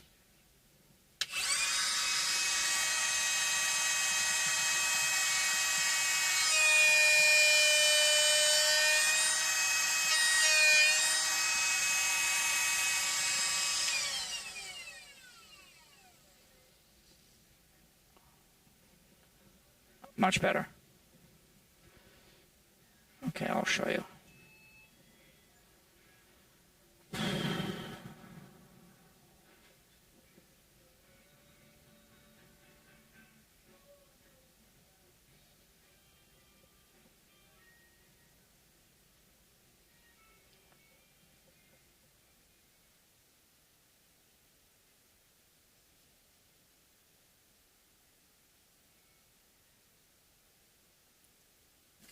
That's it. We still have a screw hole.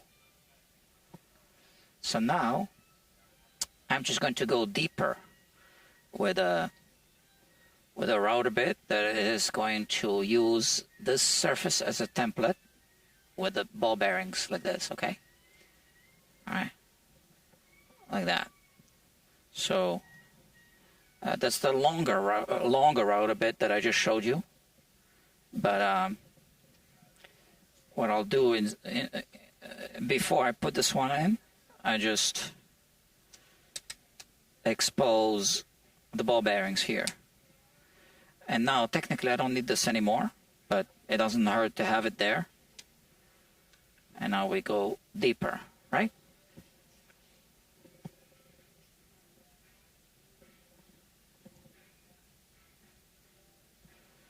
Okay, let me see. I can even show you. So the ball bearings are now touching that, okay? All right, let's do this.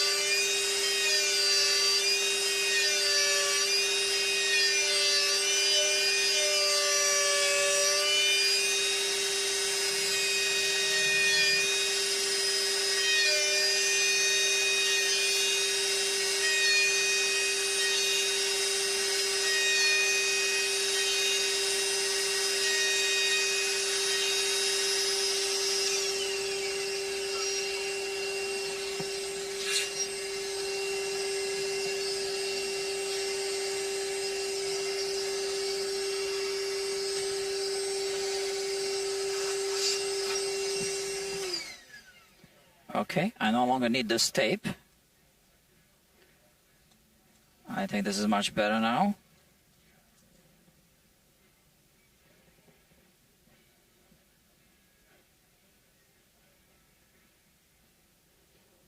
I lost the connection.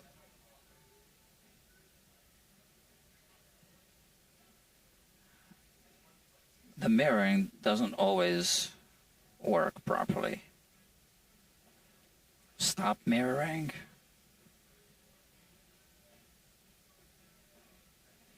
Okay. All right.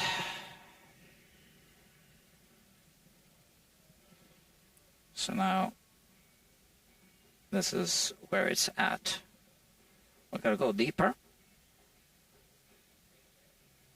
I also like to examine it. And here we can see that he just hit it there with a router because he wasn't using a template or something. Yeah, and kickbacks with a router can be very dangerous.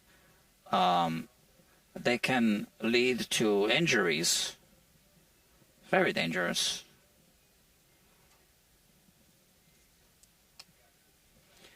So what I'll do is I'll expose some more ball bearings here, because there are 3 ball bearings. Let's do another pass.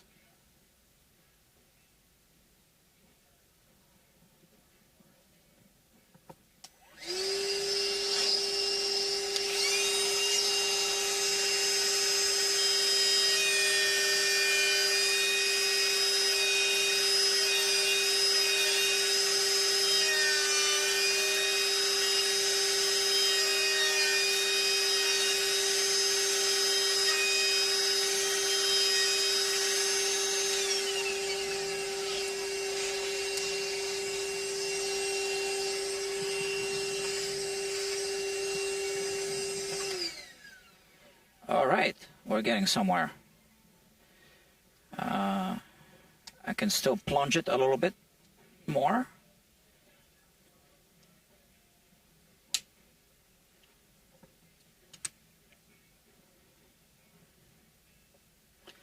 So this is what we have now here. So as long as this hex nut isn't sticking out, we can keep using this.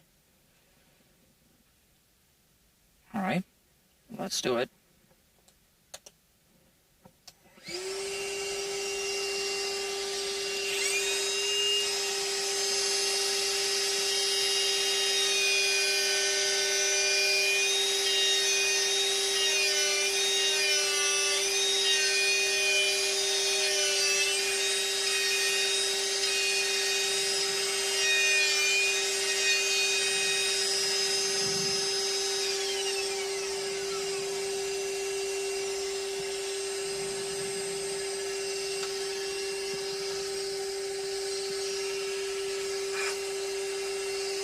Okay, and now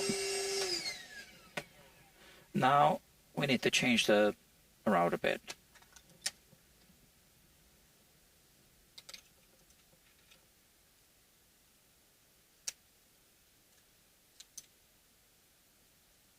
So this is the short one and this is the long one. And I want to see how far we can plunge it. Okay, that's what I thought.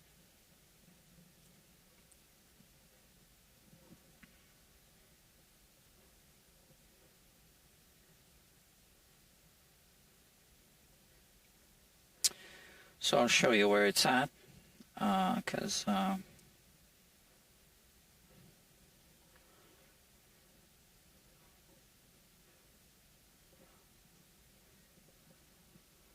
come on.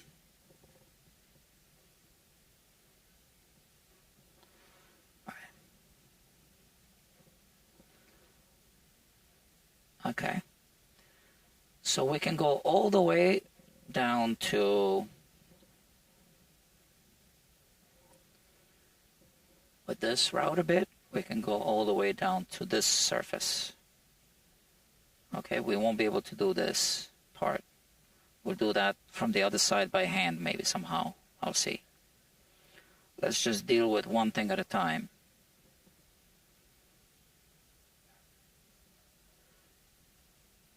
Okay.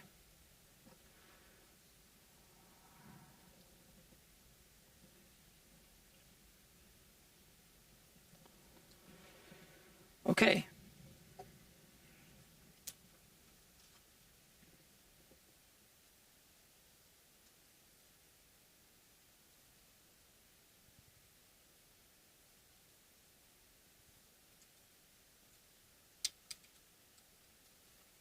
Do we have sufficient battery power?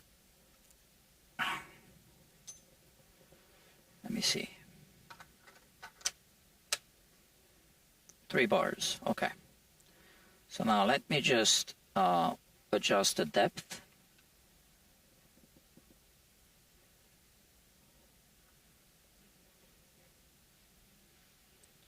We're a little too deep.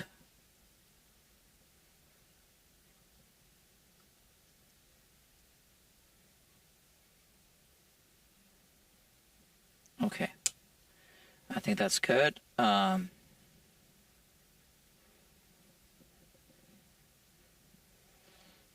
just thinking, okay? Let me think before I cut.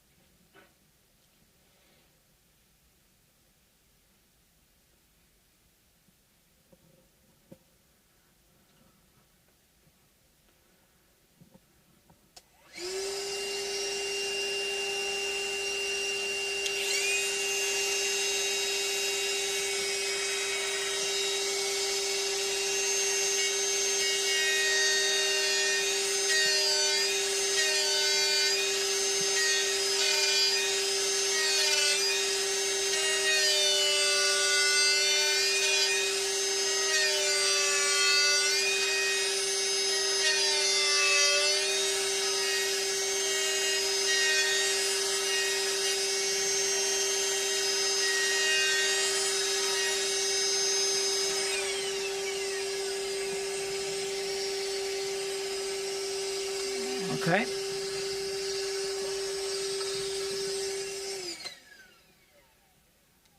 Okay, that's good. Look, this looks good.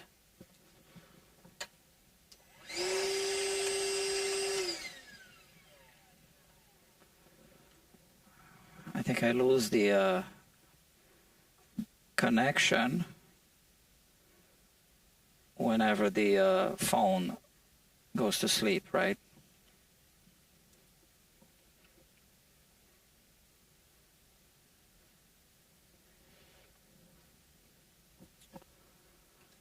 Okay. Look at this. All right. So this is good, but we need to file down that exterior surface from above a little bit. So that corner that's in the middle, I think that needs to go.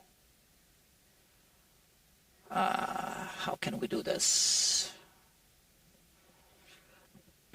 I don't know yet.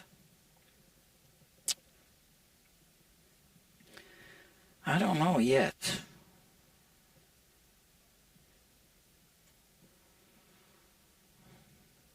Let me see. So I don't think we need this. This was just for safety. And now we are in the safe zone.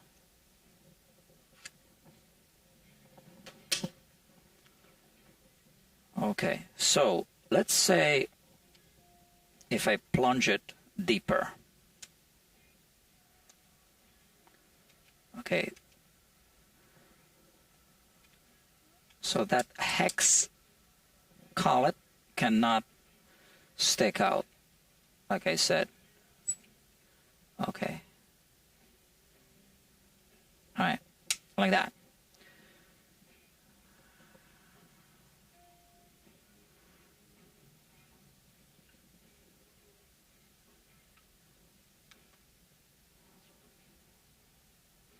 No, it doesn't cut through. Okay, so we can't do this, which means, let me put this up here to protect the blade. So that's not an option. What is an option? Let's clean this up first.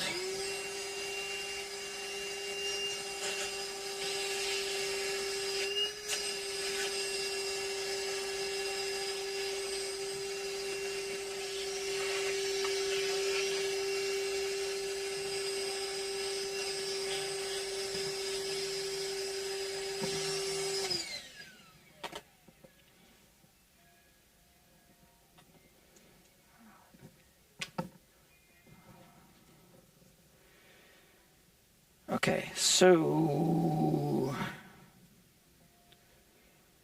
a hand file is an option.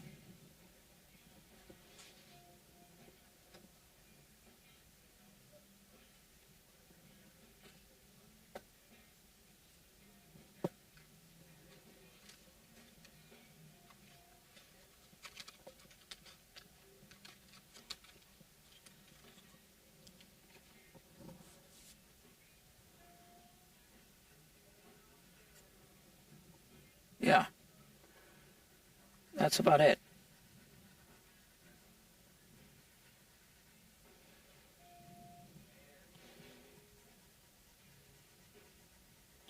Handcrafted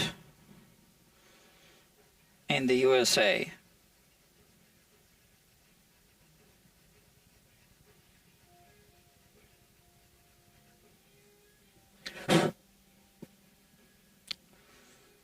Okay, I can do this.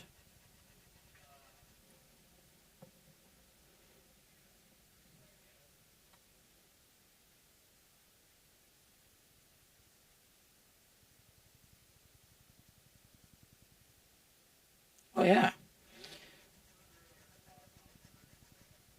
it's going quicker than I thought it would.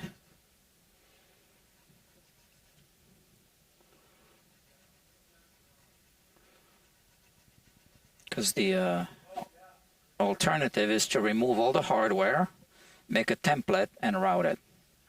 And we're not doing that.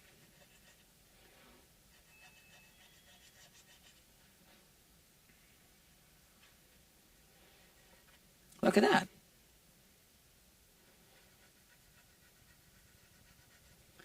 So remember how it was really rounded here? Now it's a little more rectangular on this corner. Now we just fix this corner and we'll be done. Okay.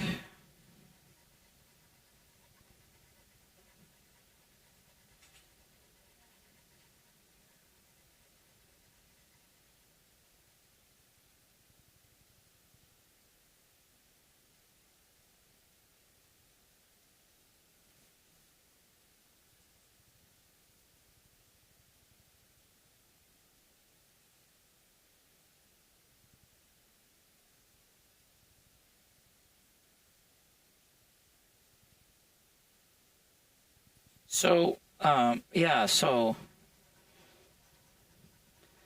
I do have a guitar building background, and I keep saying on this channel that I'm going to get back into building, and that's happening as we speak. Not on this workbench. This is still just modifying someone else's guitar.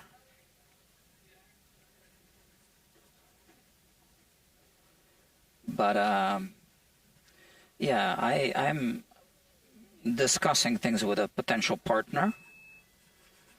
I mentioned this a few times here. I don't know if I have a new audience now. So my partner used to work for Gibson, building guitars at Gibson, at the Gibson factory, which sometimes, you know, people aren't happy with the Gibson work, so I get that. But yeah, she worked there for about a year, I think she said, and she also worked for a builder in Nashville, a boutique builder.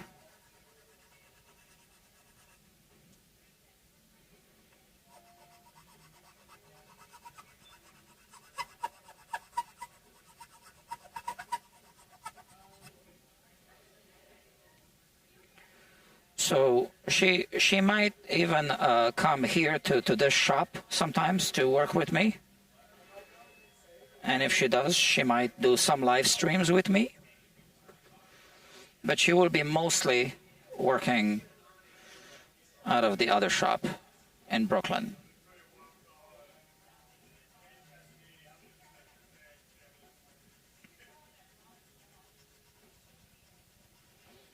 And we want to build some of her guitars and some of my guitars.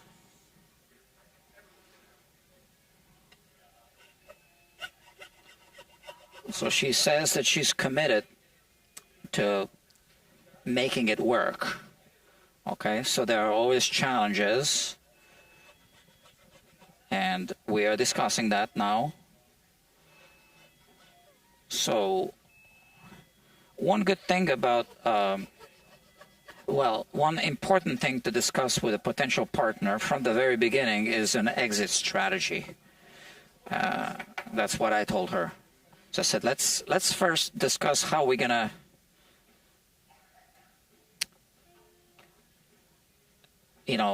if we decide not to continue working together, how we're gonna make that happen nicely.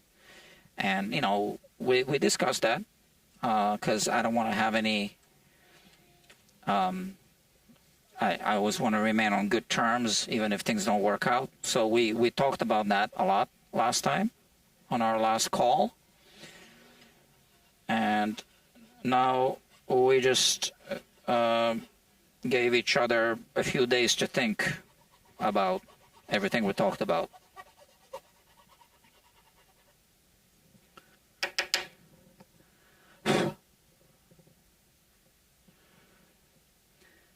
But yeah, I mean, repair business is fine. Not as financially rewarding as some other things in life, like, home improvements, plumbing, whatever, right? But, yeah, I could keep doing this. But I also want to build, get back into building, which is what I was doing before I was doing repairs.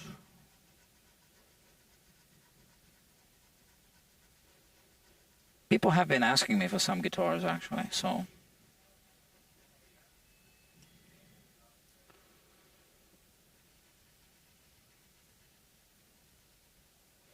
Okay, kids, I think this is good now. Check this out. So this looks a little more rectangular. Let's install this now. Again, only 2 screws for now. That's the old bridge, yeah.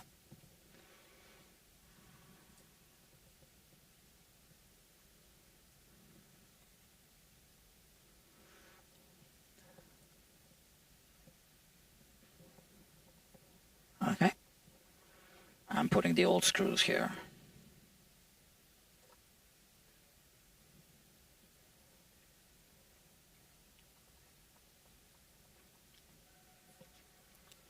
Okay, I'm holding it down, and I just want to kiss the top of the bridge plate with a screw head.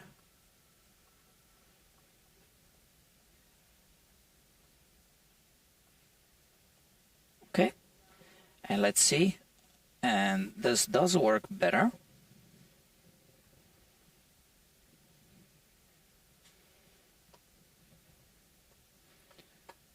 But it doesn't have full motion still. And again, it's the way the guitar was made. So if the customer wants to fix this, we're going to have to route some more material off the top. So there's only one way to explain this now, is to show you a quick video. Man.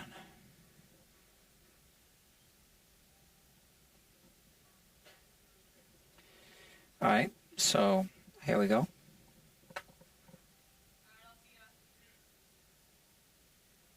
You see, not full motion, not full range of motion, because all my battery is gonna die,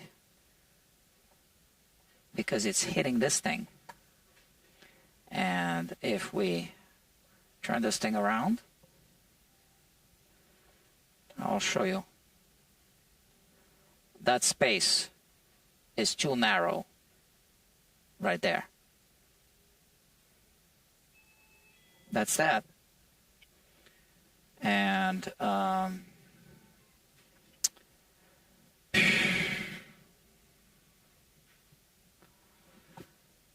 so there's just no other way to make this work. Let me think for a moment here. I really don't want to be removing the pickups.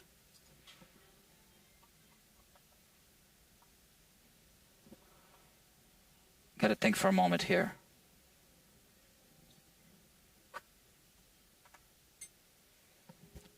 So what needs to happen is this needs to be routed about this much.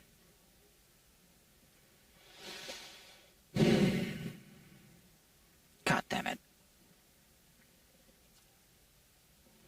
Can I plunge it from the back with one of these?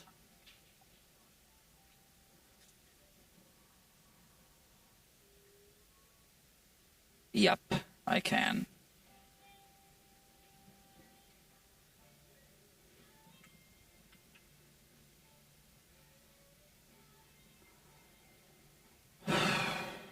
That's risky.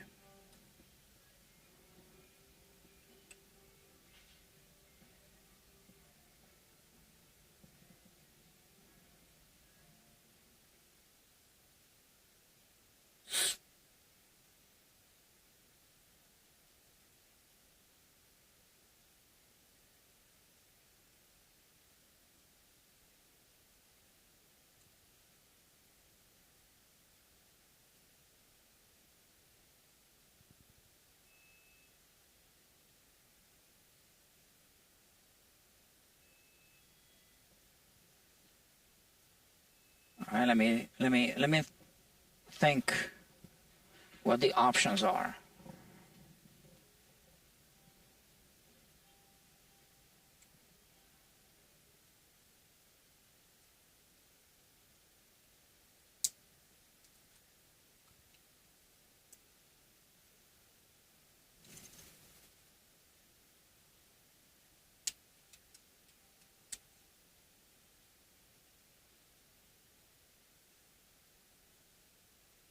Where's the other one?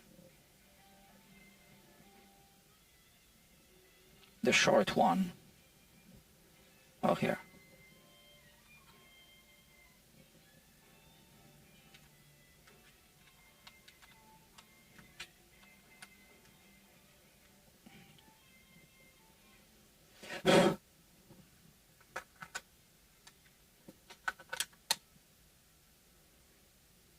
Okay. So, is it possible to route it from the top if I remove just this part of the hardware?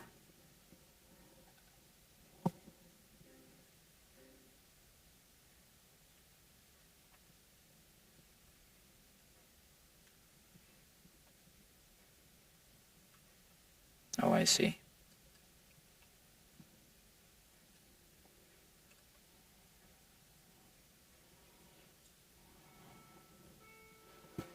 Let me see. If we put a plate here, so the potentiometers are in the way. What about the pickup? Also,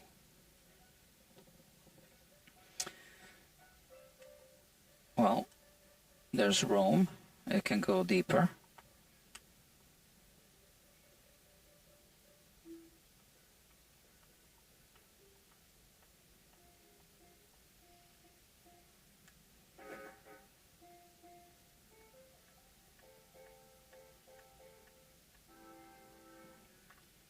Okay, so what I think we can do this. I need to loosen these.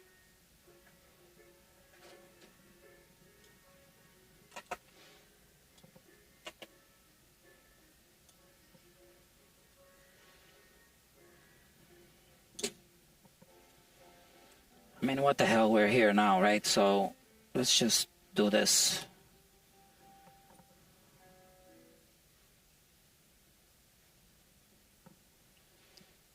Okay.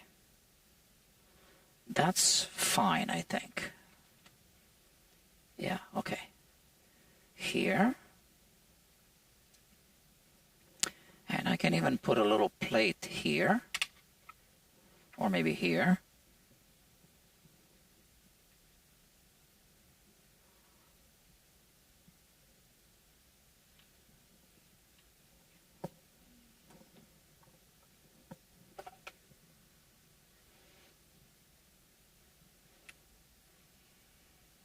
Okay.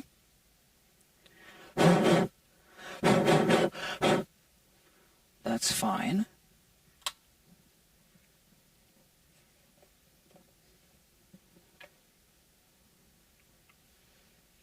Okay, that's fine. It's not hitting anything. Look at that.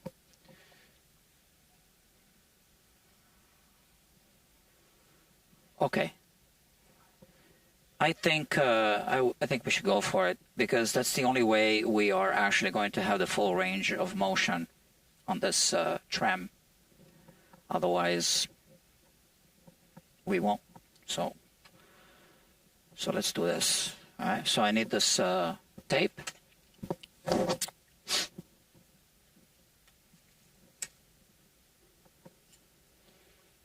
right.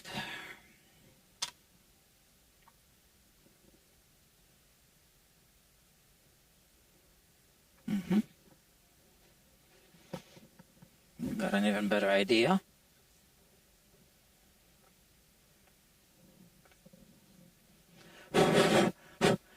We need super glue.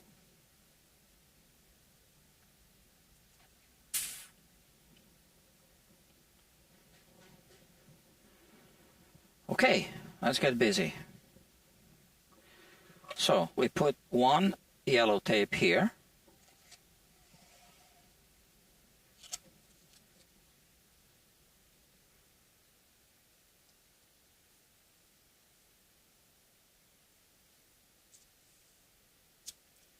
Another one here.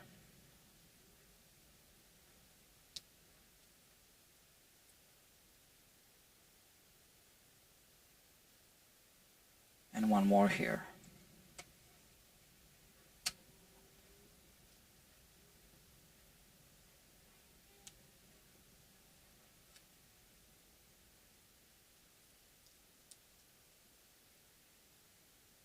And we just build a template now, a segmented template that's going to just remove enough material from here so that the tram can actually be lifted all the way it's supposed to. So put a tape here.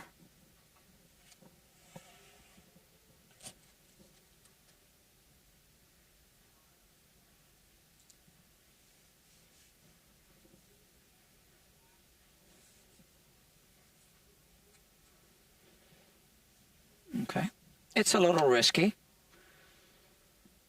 but you know what? If you don't take any risks, well, then you are actually risking a lot.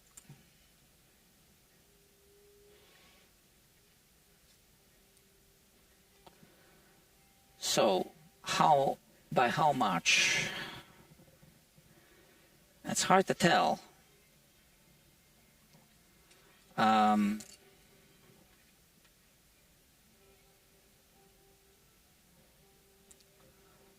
So I'm trying to decide how much we should trim. This much maybe? So that's the thickness of this feeler gauge and this stirring stick. Remove this. Is this going to be enough? Well, we can always remove more later. Okay, so I'll put this one here, this one here. Oh no, like this. Against here. Okay, so we need to put some yellow tape here.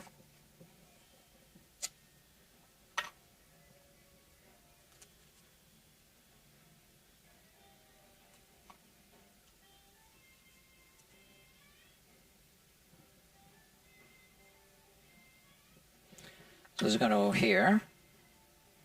And then we have another one.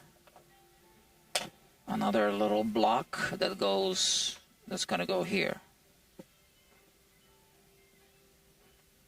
That's it. So we'll just build a template.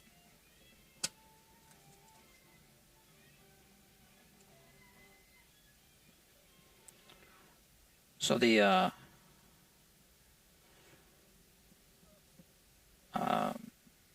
motto is make it happen. Find a way to make it happen. Okay, I think I like this. Okay, and now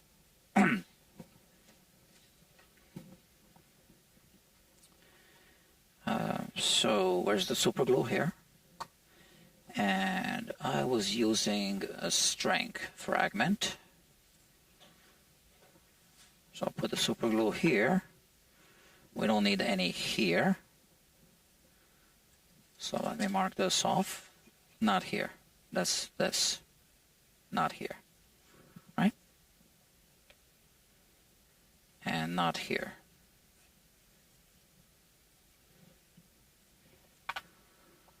Okay, let's do this.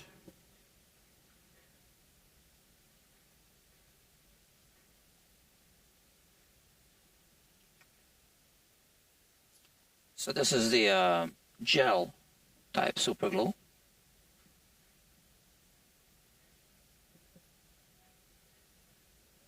We don't want to put it too close to the edges of the tape.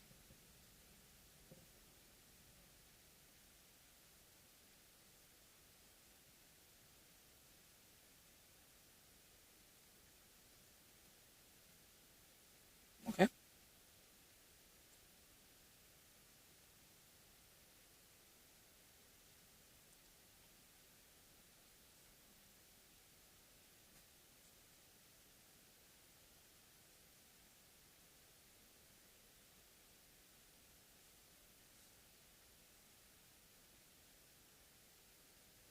So now I'm just eyeballing it.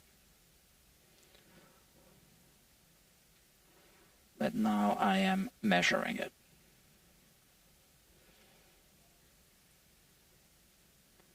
Here.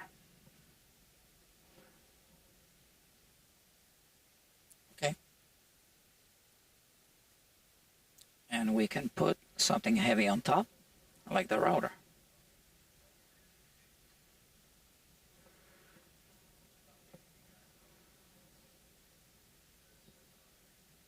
Okay, good. Oh, it moved.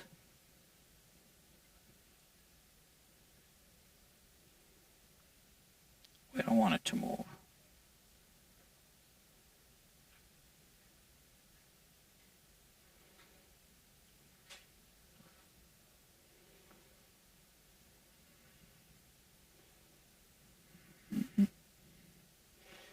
Okay, and now we are going to put this one here.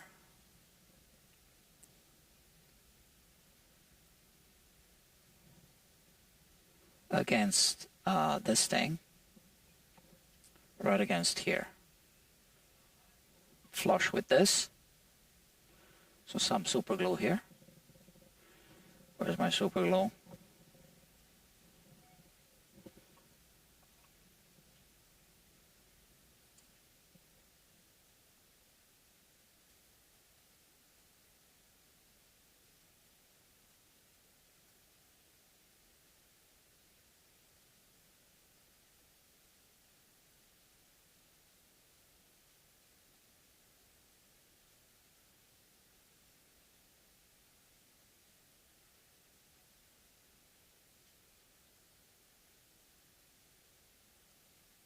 Okay.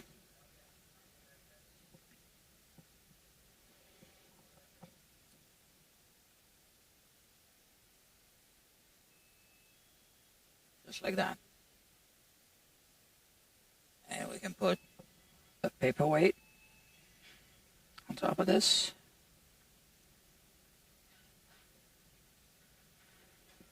Did this move? Let me check.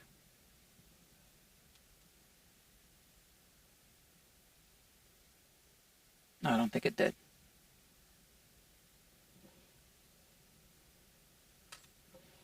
By the way, this isn't blood, this is just red marker, just in case anyone's wondering. And this goes here, but we have this pot here, which, yeah.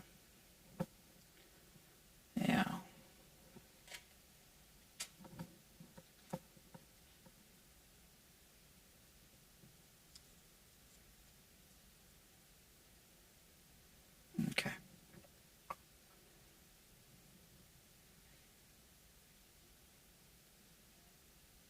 Actually, it's in the right place.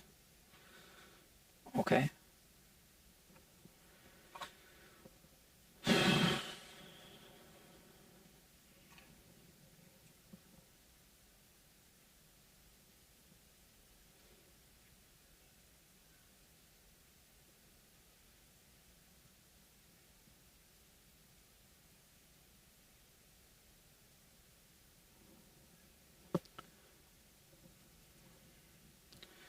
Okay, we're almost done building the template.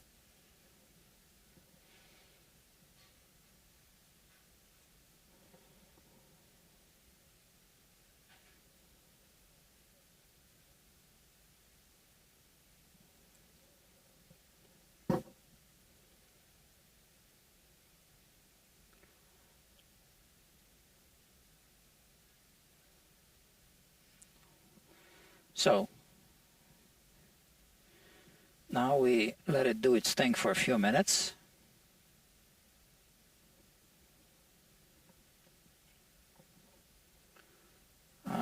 Yeah, we didn't want to disturb this for a few minutes. Whew. All right.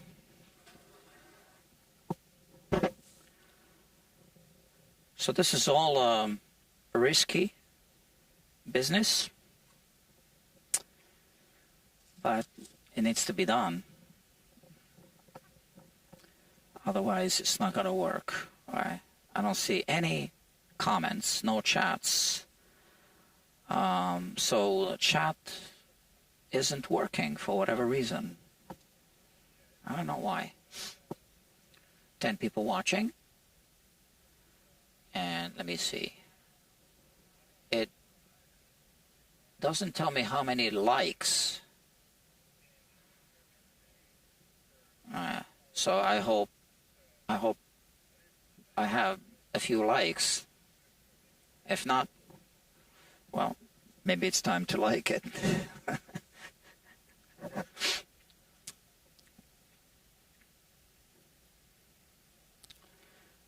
So we want this to be, you know, solid. I didn't use an accelerator. So we wait a few minutes. Time to drink. Let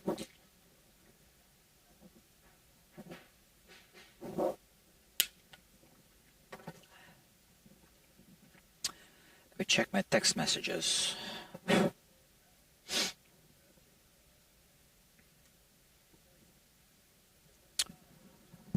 Oh.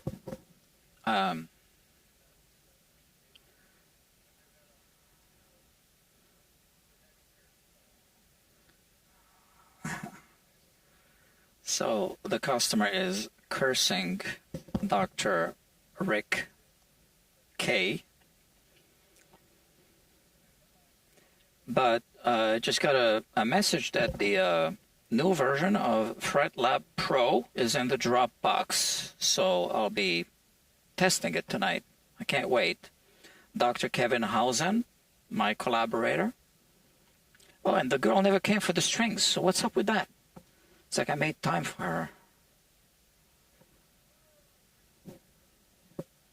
I don't understand these people. So my strings are here.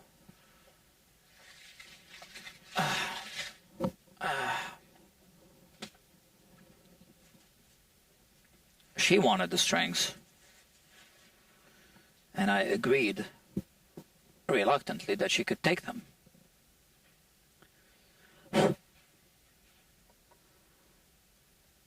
So, Dr. Kevin Hausen, my collaborator, retired research scientist from Boeing, is doing an amazing job coding this software that we are working on together. I'm the beta tester and I'm the collaborator, and he's the actual developer.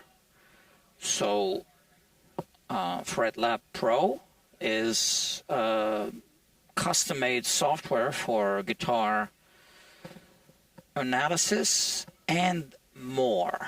Now, the more, we're not making it public yet, but you can go to the website fretlab.pro and have a look. So it will be amazing. It's already amazing. It can already do a lot more than what I am disclosing right now. So we're going to put some tape here to reinforce this whole thing. So we really don't want this to move.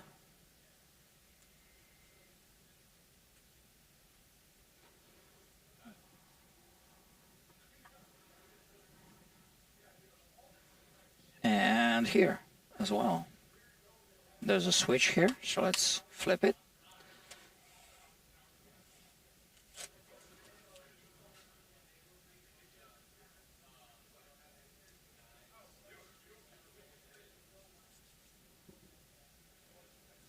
Maybe like this. Look at that. And I can put some more tape here. Same trick. Okay, whatever.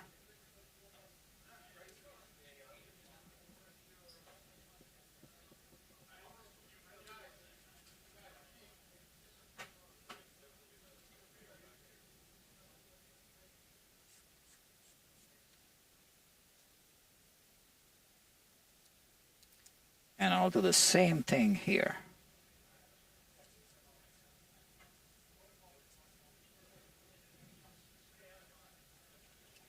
Now here we have this potentiometer. So we need to make an incision here.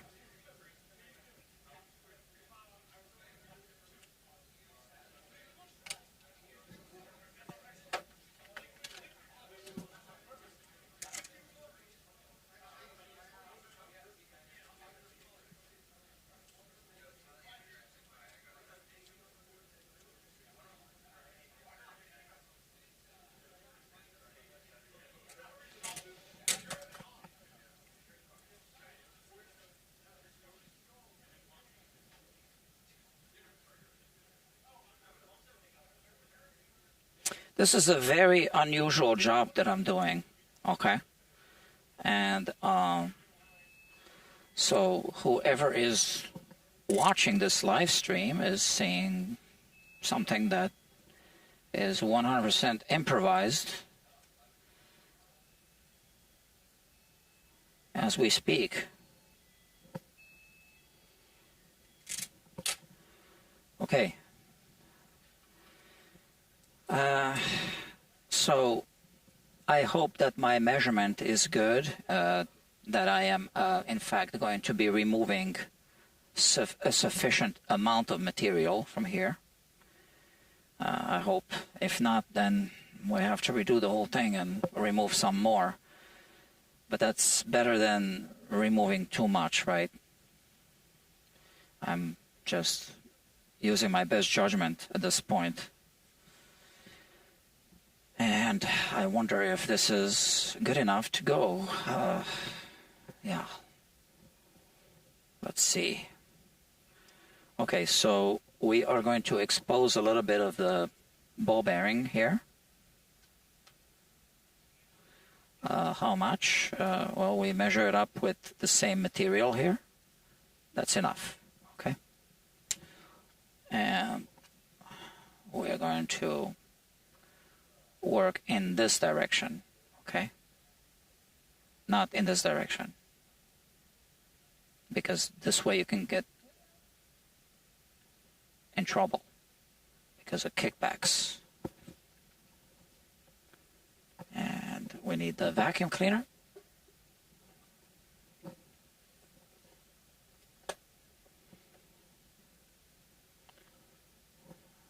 And I want some light.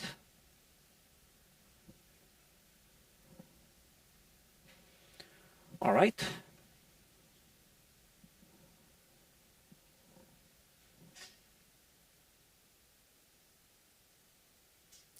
Okay, let's do it.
Okay, so now it's flush with this. The only way to find out if this is good is to remove these templates and to install the bridge. Okay, so that's what I need to do right now.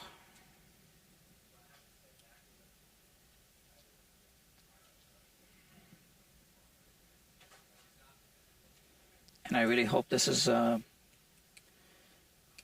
good.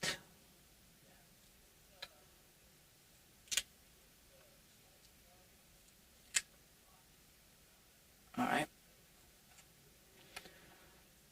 Well, definitely it's going to be better than it was.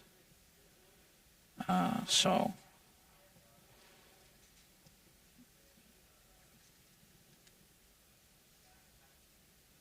okay, I'm removing this because there's some super glue on this.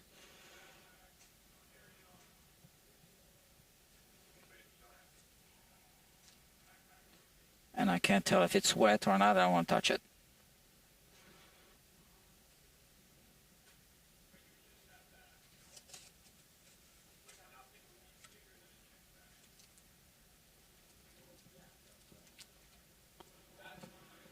Okay, where's the bridge? Here.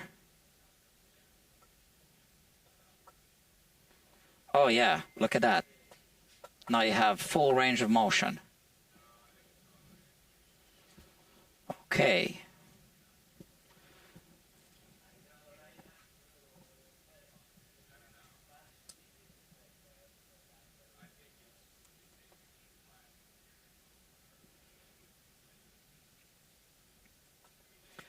So I thought I was just going to put the bridge back on, and well, I worked on this guitar before.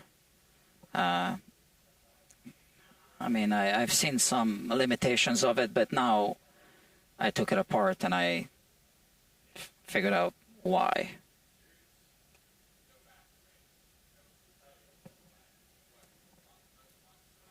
So just put 2 of these. Again, only kissing the top of the bridge plate. That's it. And look at this. Okay, we have full range of motion. Completely. Because this is now hitting this part, you see? The trem block is hitting this. So that lip is, there's still a lip there, okay? But it's no longer preventing the trem block from going all the way up or back, okay? Okay, so that's how the guitar should have been built. Okay. All right. Now, yeah, I guess I can put the other screws in.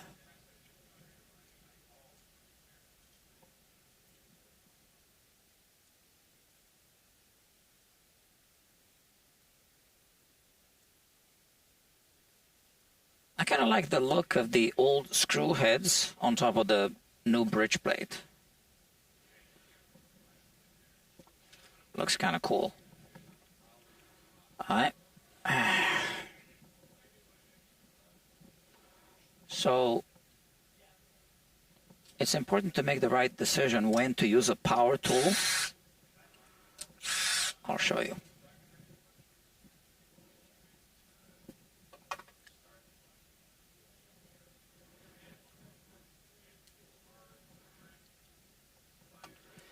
So this is a torque setting. Right now it's on the maximum setting for drilling. We want to put it on 1, right this. Okay, so now if you cannot over tighten anything, you see? And I found where the threads were inside of the wood, and now we just drive them in. Not all the way. And if by accident we go all the way, like I'll do it now, then this stops it because we're on the lowest torque setting. But what we want to do is not drive them in all the way and then just adjust them by hand. This one was a little too tight.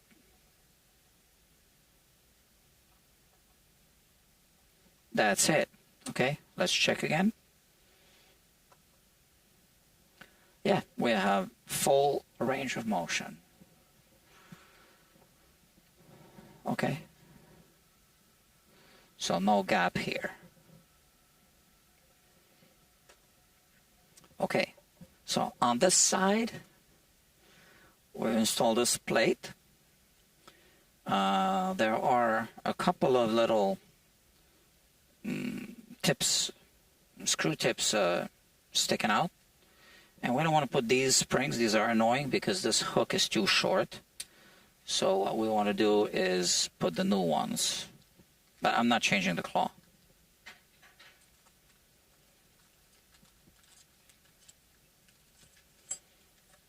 Are these different? Or are they the same? You see, it's a little longer, the claw, on the new one.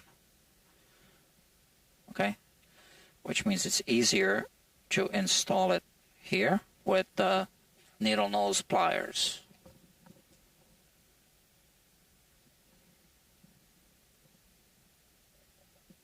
Because now you can fit the needle nose pliers here.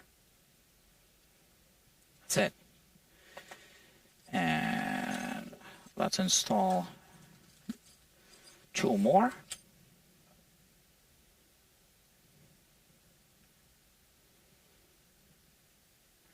We can't put it here.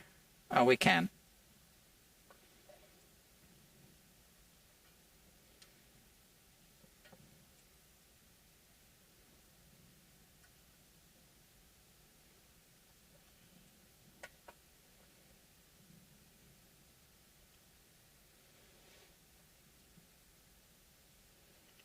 All right.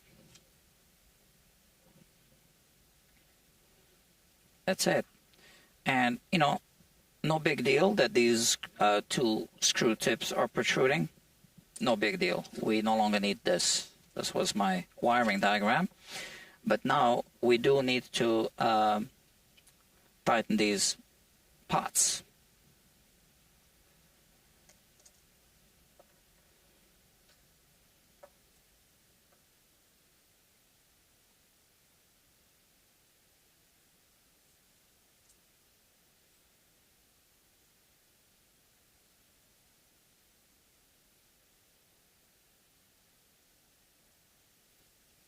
Okay. We are getting somewhere with this.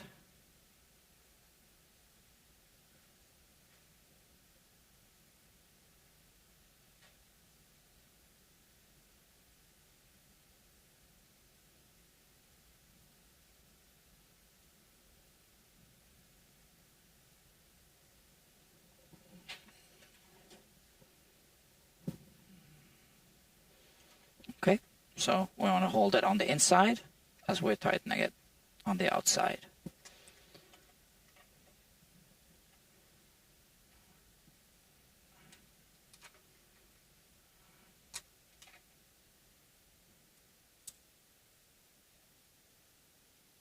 And we put these back.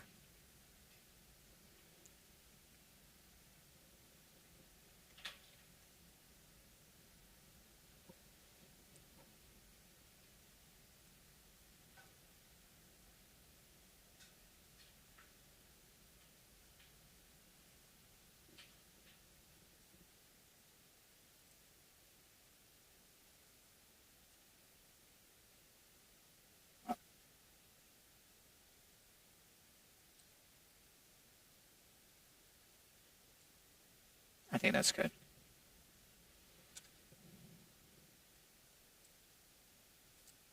Look at that. All right, that's the old bridge. We have our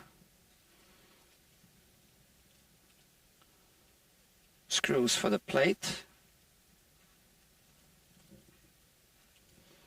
It says Kelly on it. It says made in USA as well.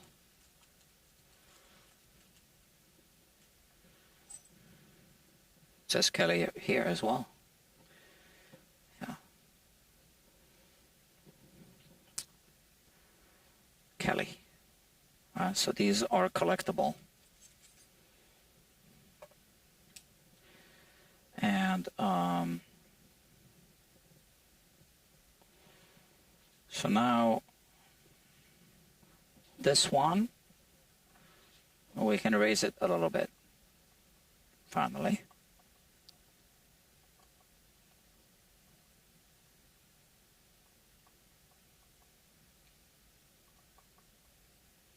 Okay.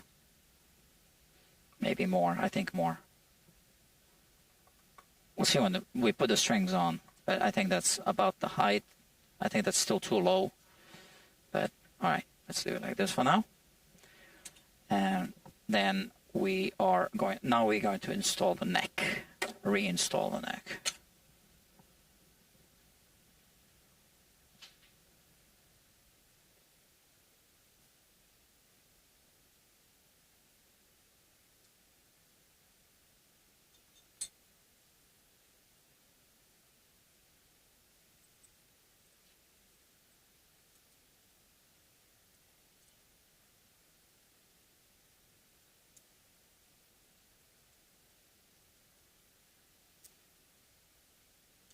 Okay.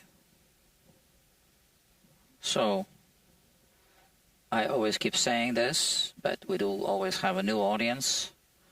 You gotta turn it back until it sinks, like you just saw it sink, right? That's how you hit the threads that the screw cut into the wood back. And did you see it sink, right? So if we go back more, 360 degrees now, it's sunk again, right? Plunged. All right, so now we can drive them in. Not all the way.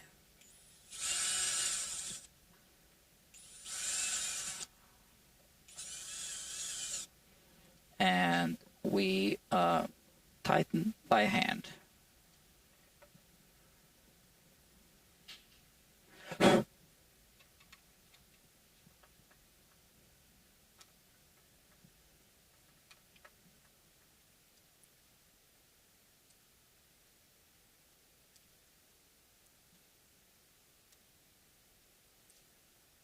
All right, now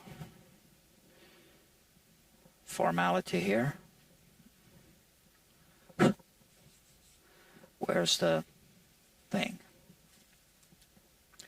We're going to put the gold seal of approval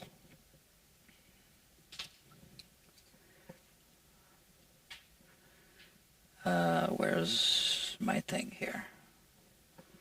From the New York City Guitar Department of Guitar Maintenance and Repairs.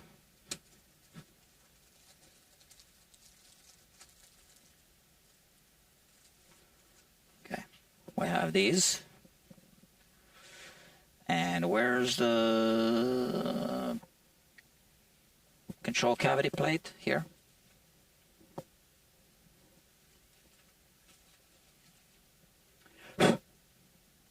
So this goes here. Yeah, this way, right? Okay.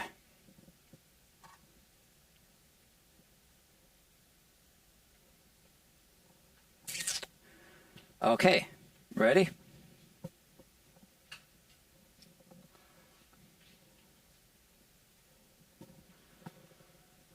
So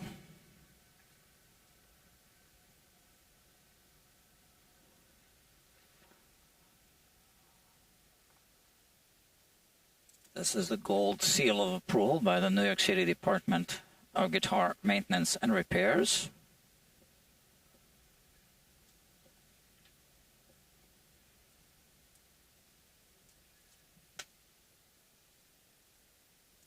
It goes inside. Yeah. We can put another one from the Guitar Technicians Guild. Why not? It's been inspected and approved.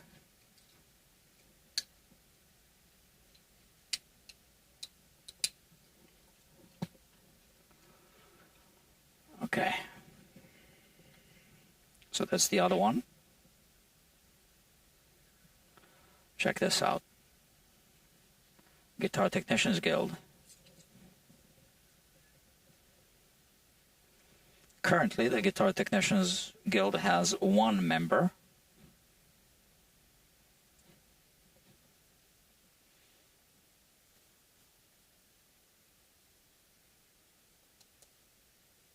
Oh, look at that. Okay, and where are the screws? Let's put this away. These are the screws, I think, yeah.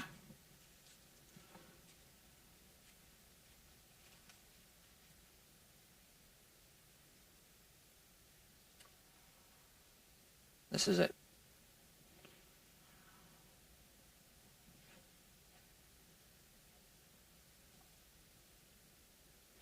Now we won't put this one on yet because we need to do like a full setup on the guitar and all that, right? And this isn't the right tip for these screws.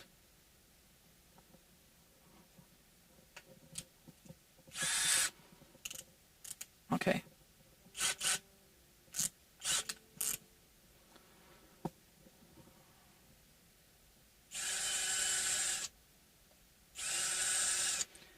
So, once again, that torque setting is just a safety thing.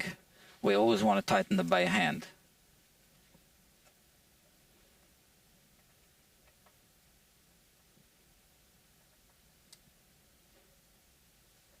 On guitars. That's it. All right. Let's put the router away So always on the router, especially a battery-powered one. You just never know. Just always make sure that the cutting tool doesn't stick out, because you never know, right? It's not plugged in, but you can turn it on. So, also, you don't want to damage your cutter, so yeah, like that. Okay. Okay, friends, we're done for the day.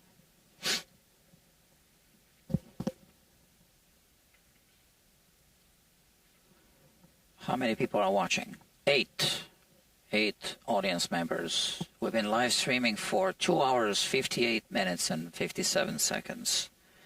And this is where it's at. So we're done with this project on the live streaming platform. I'm going to put another gold seal of approval here once I'm done with the setup and everything. Yeah, so this is now the guitar improved, I think. I hope. Let's put it here, because I need to clean up this thing, workbench a bit.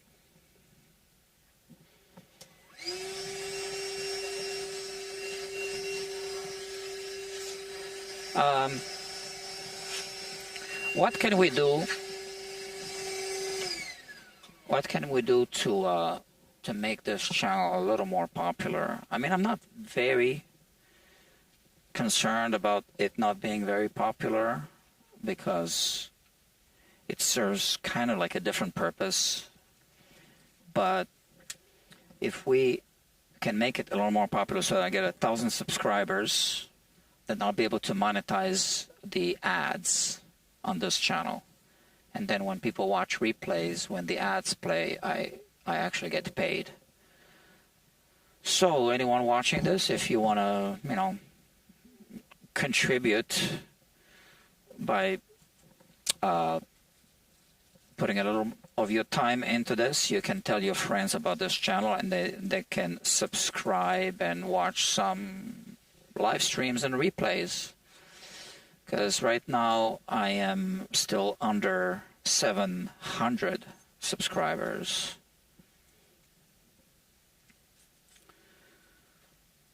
Yeah.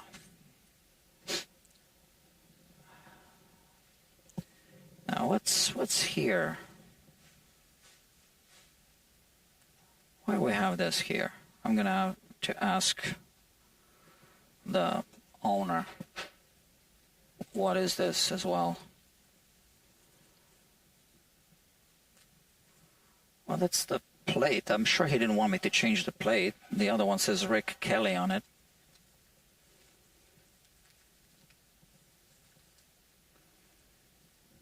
I'll ask him.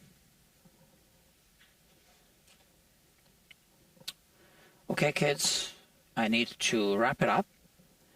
Look at that. It's 9:29 p.m. So I am trying to fix my sleep. Oh, and we still have the I have to download the new version of the software, FretLab Pro. So check this out, fretlab.pro. I am going to be using well, I already am using the software here, for work, but I'll be using the software on videos, hopefully soon, because it is fully functional. We're just adding features and debugging now. There are some bugs, like any software, right?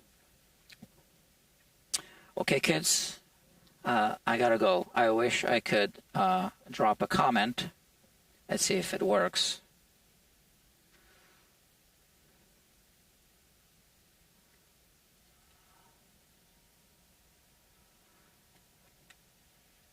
Oh, it worked. So I can drop a comment, but you can't. All right, whatever. In the chat. Okay, make sure you click like. If you are not subscribed, maybe you should. I don't know. I'm sure you get a lot of subscriptions to other channels, so it's not going to cost you. But it's going to help me, all right? And I share a lot of useful information here, so to the community. Okay, but now I got to go. So thank you very much for watching, and I'll see you on the next one.